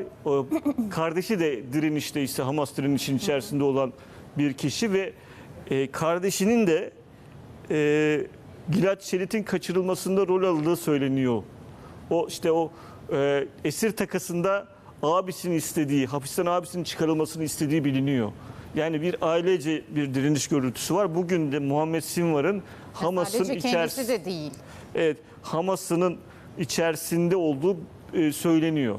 İçerisinde önemli görevlerde olduğu, şu anda hatta abisinin mi? Kardeşinin işte Muhammed Sinvar'ın orada görevli olduğu, orada Yahya Sinvar Aksa Tufanı operasyonunun da bir numaralı isimlerinden diye konuşuluyor. O halde o zaman kardeşi de tabii var, kardeşi de o bölgenin bilinen direnişçi liderlerinden bir tanesi olarak karşımıza çıkıyor. Şimdi şöyle bir şey var. Şunu bilmek lazım. Bu Gilad Şerit'in 2006'da yılında kaçırılması ve sonra işte 2010'ların başıydı sanırım. 2010'ları da 100.000 Filistinli esirin takas anlaşmasının yapılması sırasında da adı ön plana çıkan bir isim Muhammed Sinvar, o kardeşi. Şimdi o bölgede onun da İsrail'le direkt çatıştığı bilgileri, işte ya da çatışmaları organize ettiği bilgileri geliyor. Şimdi baktığımızda bu olay, şu olay Filistinliler açısından, bakın ben söylemiyorum, Filistin'in işte Barghouti ailesi vardır. Çok siyaseten o bölgede bilinen bir aileden gelen bir isimdir. Hamaslı değildir, El Fethi'ye yakındır ama ifadesi şu, Mustafa Barghouti'nin diyor ki bu görüntü, yani şu görüntüden bahsediyor. Onu çoğu Filistinli, çoğu Arap ve İsrail işgaline ve Filistinlerin maruz kaldığı baskıya karşı olan çoğu insan için bir kahraman gibi gösterecek diyor, şu görüntü üzerinden konuşuyoruz. Diyor ki bu yüzden bence Sinvar bir kez daha İsraillileri hayal kırıklığına uğrattı diyor. Kim diyor bunu? Mustafa Barghouti. Filistin'de işte daha çok laik gibi, hani Hamas değil de daha karşı tarafta El Fethi'ye yakınlığıyla bilinen bir grubun önemli siyasetçilerinden bir tanesi. Diyor ki sonra, korkarım ki olan biten İsrail tarafının söyledikleriyle pek uyuşmuyor. Bu bir zafer fotoğrafı ve zafer görüntüsü arıyorlardı. Ancak onlara Sinvar farklı bir görüntü verdi. Netanyahu'nun iddia ettiği gibi bir tünelde saklanmadı. İsrail propagandasının söylediği gibi Filistinli sivillerin arkasına saklanıp onları insani kalkan olarak kullanmadı. İddia ettikleri gibi İsrailli tutsakların ve esirlerin arkasına saklanmadı, savaştı, savaşarak öldü deniyor. İdris, şunu sormak isterim. Sence bu doğru bir strateji mi? Neden böyle bir cümle kurdun? Mesela saklanmak yerine bir stratejik hamle yapılması mı sanki savaşta daha doğru olurdu? Çünkü hemen hemen hepsi aynı şekilde öldürülüyorlar. Hamas liderleri. İşte Haniye'ye de baktığımızda işte Sinvar yeni Hamas lideri olduğunda o zaman da konuşmuştuk. Yine hedefte olacak ve nasıl bir strateji gözleyecek Hamas diye. Peki neden stratejik yaklaşılmıyor da biz korkmuyoruz diye? Şimdi şöyle bir şey var. Bu bir taktik neden olmuyor mesela? Şimdi şöyle bir şey var. Bak şimdi bizim anlayamayacağımız bir direniş algısı var diyorken bunu kastediyoruz aslında. Şimdi bunu Sinvar'ın sözlerinden çıkarabiliyoruz. Diyor ki biz halkımızı savunmak zorunda bırakıyoruz ve savaşacağız. Ne yapmamız gerekiyor? Beyaz bayrağı mı kaldırmalıyız diyor ya.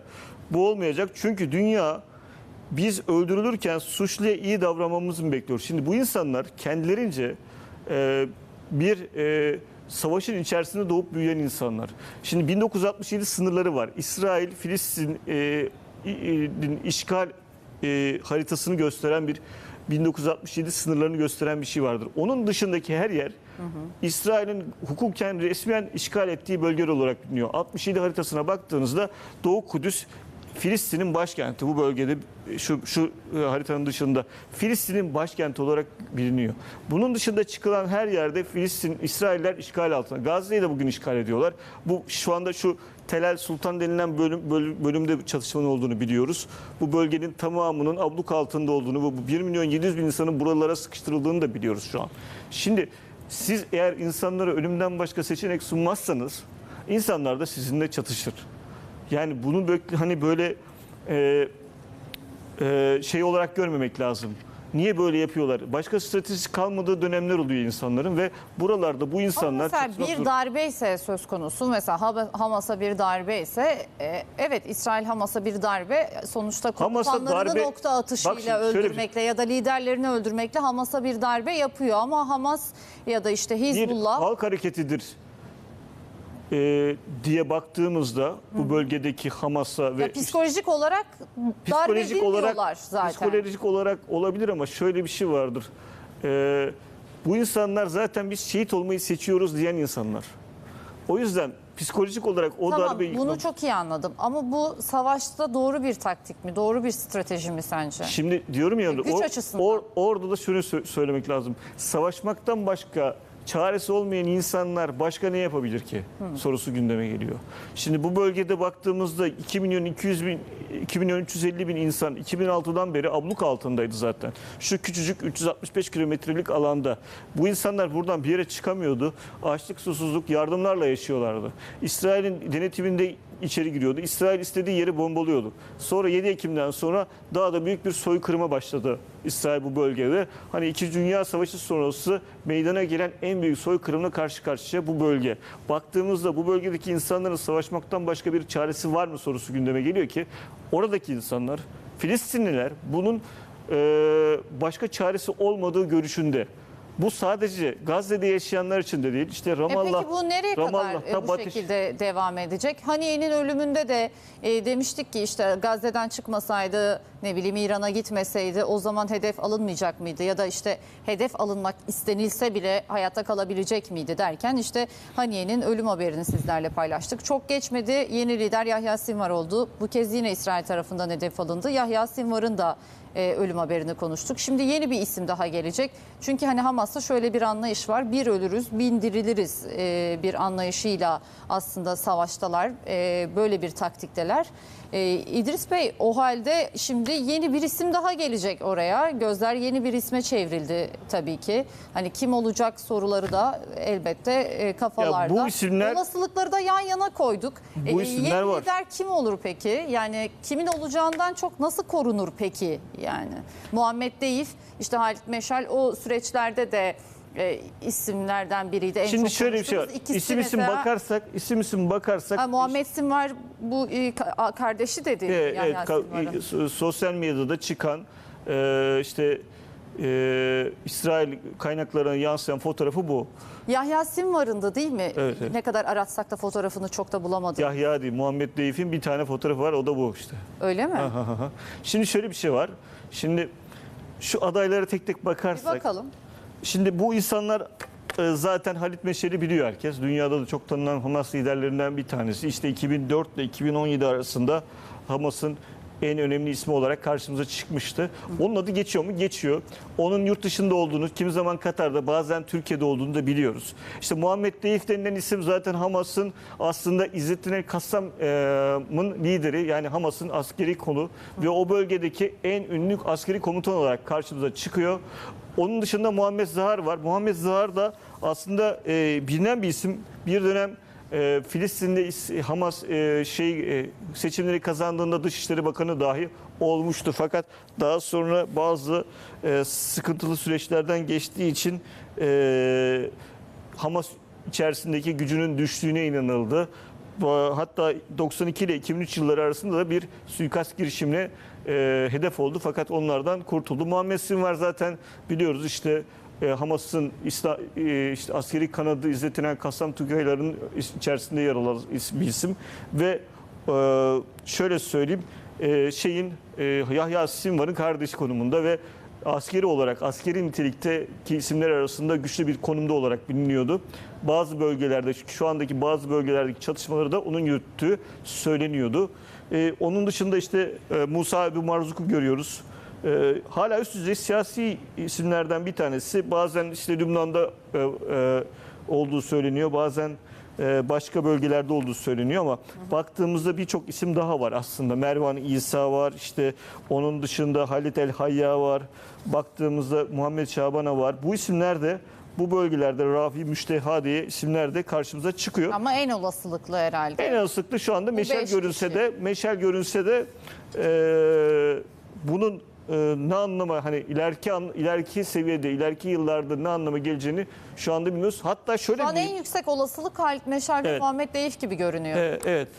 İsimlerin en öne çıkan isimlerin bu olduğunu söylemek mümkün ama peki şimdi o zaman bir taktik değişir mi bu kez İdris Bey? Bu yani kez isimler açıklanmayabilir Hamas, mi? Güvenlik gerekçesiyle yeni liderimizi saklıyoruz. Ya şöyle bir şey var. Önümüzde şöyle bir örnek var. Hizbullah lideri işte öldürüldüğü zaman yanına birisini koydular. İşte Haşim Seyfettin'i koydular. Fakat hemen birkaç gün içerisinde Hizbullah lideri işte Nasrallah'ın ölümünden sonra atanan kişinin de suikast saldırısı sonrası öldürüldüğünü biliyoruz İsrail Ama tarafından. şöyle de bir şey var mesela. Hadi diyelim ki taktik değiştirdiler ve dediler ki biz yeni Hamas liderimizi işte saklıyoruz, söylemeyeceğiz. Ama birçok da içinde Mossad ajanı var yani. Hani şimdi İran'da öldürülen Haniye'yi hatırlayacaksınız. Mossad ajanları odasına kadar girdi. Yatağının altına kadar koydu mesela o patlayıcıyı.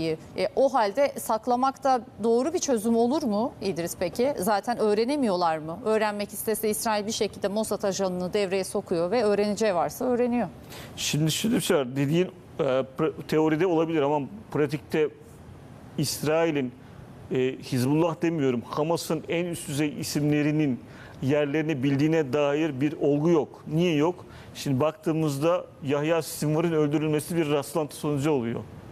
Yani Hizbullah'ta yaşanan o içeriye sızma, büyük sızma işinin Hamas'ta yaşandığına dair çok büyük bir bilgi yok. Fark ettiysen savaşın başından beri Muhammed Deyf'in de öldürüldüğü söylendi. Fakat Hamas daha sonra Muhammed Deyf'in açıklamasını yayınladı. Ya da işte Hamas'ın sözcüsü var, Ebu Ubeyde var. Ubeyde'nin öldürüldüğü söylendi. Sonra Ubeyde'nin bir şekilde hayatta kaldığını gördük. Evet. Hizbullah'la Hamas'ı karşılaştırmak doğru olmuyor bu anlamda. Yani Hizbullah'ın içerisine sızdığı kadar Hamas'ın içerisine sızdı demek İsrail için doğru değil. Çünkü bunu nasıl görüyoruz? Aslında Yahya Sinvar ve Muhammed Sinvar'ın asıl... Ama Mossad ajanlarının söylediği kişi de zaten Haniye değil miydi? Ya bu işlerin... Hayır. O peki. İran'da yaşandığı için, olay İran'da yaşandığı için İran'da acaba bir şey mi oldu meselesi dönmüştü ya. Orada doğru. Şimdi şöyle bir şey var. Hamas bu konularda Hamas'ın içerisine Mossad'ın sızması konusunda bayağı ilerleme sağlamış bir örgüt. Bunu 1980'lerin sonundan beri İsrail adına casusluk yapanları takip edip onları etkisiz hale getiren bir güvenlik birimi de var. O kadar çok soru işareti var ki elbette onu da bilmek lazım. Yani Hamas'la Hizbullah'ı karşılaştırmak çok da doğru değil bu anlamda. Peki. Çok teşekkür ediyoruz haber müdürümüz İdris Arıkan'a. Şimdi devam edelim. Efendim CNN Türk bir kez daha İsrail'in haftalardır bombaladığı Lübnan'dan çok özel ve tarihi görüntüler kaydetti. Fulya Öztürk ve Yasin Kamaloğlu başkent Beyrut'taki Dahiye bölgesine girdi. Hayalet kente dönen şehri ve Hristiyan kesim tarafından yönetilen İsrail saldırılarında hasar gören bir hastaneyi görüntüledi. Hastane bombalara direnmeye devam ediyor. Kum torbalarıyla önlem alınıyor. İşte ekibimizin Dahiye bölgesinde çektiği özel görüntüler.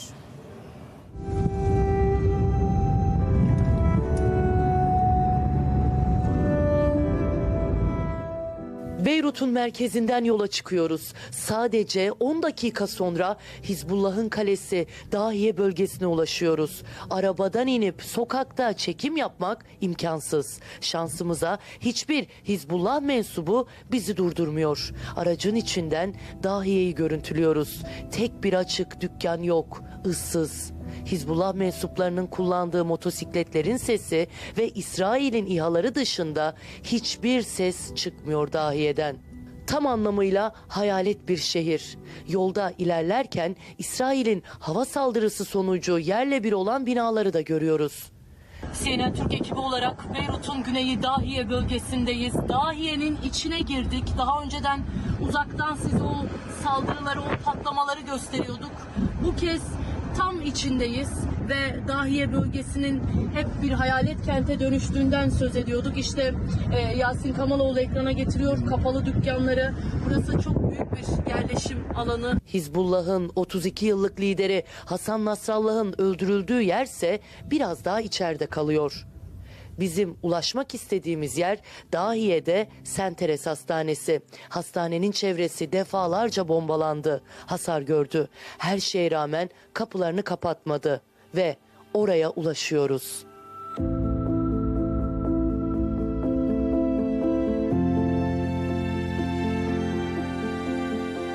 Havada İHA'lar uçuyor. Bir yerlerden dumanlar yükseliyor. O dumanların kokusu geliyor burnumuza, gözümüze. Gerçekten çok tedirgin edici bir bölge, Dahiye bölgesi. İsrail'in hedefinde haftalardır. Birçok nokta vuruldu, vurulmaya da devam ediyor. Bölgedeki hastaneler adeta direniyor. Bakın şu an Senteres Hospital'ın önündeyiz. Bu hastane Dahiye bölgesinde 1950 yılından bu yana hizmet veren bir hastane. Yani 70 yıl aşkın süredir Dahiye bölgesinde hastalara, yaralılara hizmet veriyor ve bu hastanenin çevresi İsrail tarafından vuruldu. Birçok noktası, çok yakınlarına füzeler atıldı ve hastanede ciddi hasar oluştu. Bakın camları kırılmış vaziyette. Hastanede çok ciddi hasar var birçok noktasında. Şu an sadece girişini gösteriyoruz size. Bakın Senteres Hospital, içeriye giriyoruz. Bir zamanlar yani İsrail'in saldırılarından önce buralar hastalarla, hasta yakınlarıyla dolup taşıyorken şimdi bakın hiç kimse yok, bomboş. Bir görevli orada oturuyor. Şimdi alt kattaki konferans salonunu göstereceğiz size. Alt kattaki konferans salonu İsrail'in saldırısı sonucu bakın ne hale geldi. Doğrudan bu hastane hedef alınmadı ama hastanenin yakınları defalarca bombalandı. İşte hastanenin konferans salonu. Kameraman arkadaşım Yasin Kamaloğlu gösteriyor. Tam anlamıyla yıkık dökük bir vaziyette. Bakın tavan çökmüş vaziyette. Yine koltuklar, yine camlar kırılmış vaziyette. Burası hastanenin konferans salonuydu. Şu an için kullanılacak gibi değil tabii bu vaziyette. Hastanedeki hasarın giderilmesi için hastane yetkilileri çalışmaya başladılar. Çünkü kapatmayacağız diyorlar. Her şeye rağmen hastanemiz açık kalacak diyorlar. Sadece 4 hastaya şu an hizmet veriyor. Tabii Dahiye bölgesinden binlerce kişi ayrıldı, çıktı. Ama bu hastanenin burada olması tabii bir yandan da işte yaralıların tedavi edilmesi için önemli. Bu hastane adeta direniyor. Gerçekten çok üzücü manzaralar var. İnsanlar evlerinden oldular. Evet, hastane tam anlamıyla bir savaş alanına dönmüş durumda. O patlamaların, saldırıların etkisiyle. Şimdi burada bir asansör var. Asansöre bineceğiz ve hastanenin diğer bölümlerindeki o son durumu da ekrana getireceğiz. Asansörle hastanenin en üst katına çıktık. Bu bölümde de çok ciddi hasar var. İsrail'in yapmış olduğu saldırı sonucunda işte hastanenin hem üst katı hem alt katı, acil bölümü, konferans salonu birçok nokta bu hale geldi. Burası ameliyattan sonra hastaların getirildiği kat, hasta yatış katı burası ve şu an görüyorsunuz tamamen birbirine girmiş vaziyette. Tavanı görüyorsunuz. O bombanın, saldırının etkisiyle tavandaki kısmi çökmeyi şu an görüyoruz, görüntülüyoruz. Kameraman arkadaşım Yasin Kamaloğlu ile beraber çok sayıda oda var aslında burada. İşte bu saldırılardan önce hastalar, yaralılar burada tedavi altına alınıyordu. Ancak şu an işte çatı bu halde ve yerler yine toz içinde. Odalar kullanılamaz halde. İşte bu katta durum bu şekilde ve artık tabii kullanılacak gibi değil. Dahiye bölgesi, yani Beyrut'un güneyindeki bu bölgede birçok hastane zaten zarar gördü, hasar aldı. İsrail'in saldırıları sonucu hastaneler bazen doğrudan hedef alınıyor, bazen çok yakınlarına bomba düşüyor. İşte bu hastanenin çok yakınına birkaç defa füze düştü, füze atıldı İsrail tarafından ve hastane bu hale geldi. Çok ciddi bir hasar var. Hastanenin aslında hala hasta kabul ettiğini söyleyelim. Yani dedik ya, her şeye rağmen direniyor bu hastane diye. Ama sadece 4 tane hastaya şu an hizmet veriyor. Tavanı bir daha şöyle görüntülüyoruz. Bakın o şiddetli patlamanın, saldırının etkisiyle işte bu tavan aşağıya indi. Ve ameliyat sonrası hastaların getirildiği, çok sayıda da odanın olduğu bir kattı burası. Şöyle karşı tarafı da görüntüleyelim. Dahiye'deki Saint Therese Hastanesi'nde sadece 4 kişi kalıyor. Bakın, sayı bu kadar az olmasına rağmen hastane çalışanları hastaneyi bırakmıyorlar. Burada yatıyorlar, buradalar hep. Evlerine gitmiyorlar. O hastalardan biri yaşlı bir beyefendi görüyorsunuz ve o beyefendiye şu an yemeği geldi, bakımı yapılıyor. İşte o 4 hastadan biri. Burası yoğun bakım ünitesi. Çevresinde, bu hastanenin çevresinde bombalar patlıyor, dumanlar yükseliyor. Ama hastane her şeye rağmen kapılarını kapatmıyor. Hastanede en dikkat çeken alan acil servis. Acil servisin önünden onlarca kum torbaları koyuldu hastane yetkilileri tarafından. Böyle bir önlem alındı. Çünkü daha önceki saldırılarda da camlar kırıldı ve acil serviste de çok ciddi bir hasar oluştuğu için artık böyle bir önlem almışlar. Bu torbalar, bu kum torbaları camı olduğu gibi kapatacak, daha doğrusu camları olduğu gibi kapatacak ki dışarıdan bir şarapnel buraya gelmesin veya işte camlar yine kırılmasın diye, içerideki hastalar zarar görmesin diye bu şekilde önlem almışlar. Bakın karşı tarafta da yine çok sayıda kum torbasını görüyorsunuz. Hastane bu şekilde direniyor adeta İsrail'in saldırılarına. Bu kum torbalarıyla hastanenin acil servisinde işte bu şekilde önlem aldılar. Bakın, yaklaşık 500 bin kişinin yaşadığı Dahiye bölgesi artık hayalet kent. Bakın, insanlar kapı pencerelerini kapatmışlar. Yolda ilerlerken arabanın içinde çektiğimiz görüntülerde o hayalet kenti görüntüledik. Dükkanlar kapalı, mağazalar kapalı, bazı noktalarda enkazları görüntüledik. Şu an bakın, binalardan çıt çıkmıyor, sokaklar bomboş. Bir yandan belki size ulaşmayacaktır ama insansız hava araçları yine Beyrut semalarında, Dahiye bölgesinde keşif ve gözlem uçuşu yapıyorlar. Evet, yine bu bölgedeler. İsrail'in İHA'ları yine Beyrut semalarında, yani tamamen hayalet kente dönüşmüş vaziyette. Çok üzücü manzaralara tanıklık ettik. Kameraman arkadaşım Yasin Kamaloğlu'yla beraber. İşte bir hastane bu hale geldi. İnsanlar korku, endişe içinde. Evet, Dahiye'den binlerce kişi çıktı, evlerini terk ettiler.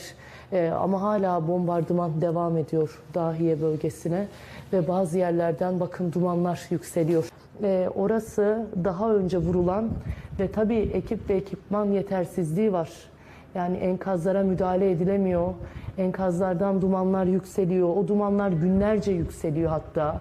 Şu an o yükselen dumanları gösteriyor Yasin Kamaloğlu. CNN Türk ekranlarında görüyorsunuz. Beyrut'un güneyinde, Dahiye bölgesinde vurulan bir nokta, daha önce vurulan, hedef alınan bir nokta. İHA'lar uçuş yapıyor.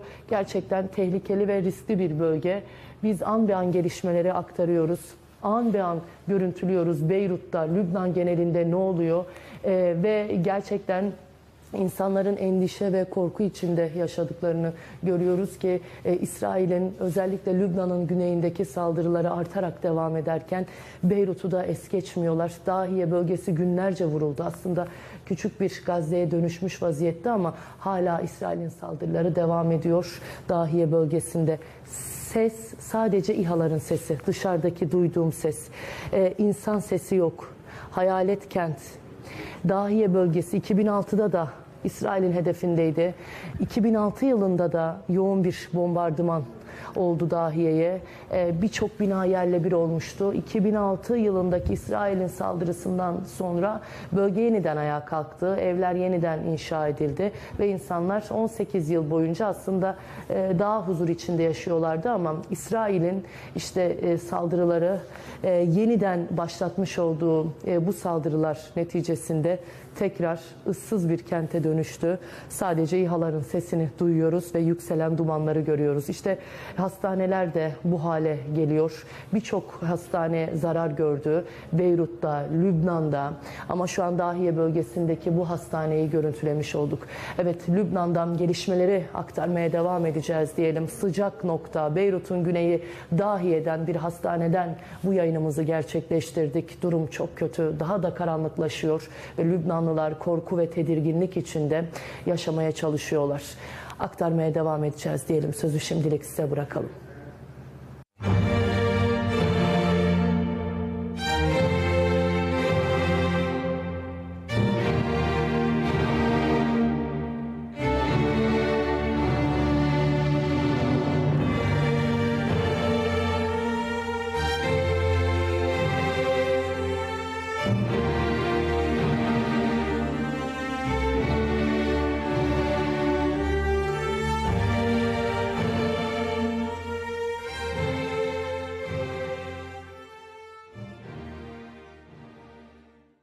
Efendim çok kısa bir reklam arası, birazdan yeniden birlikteyiz.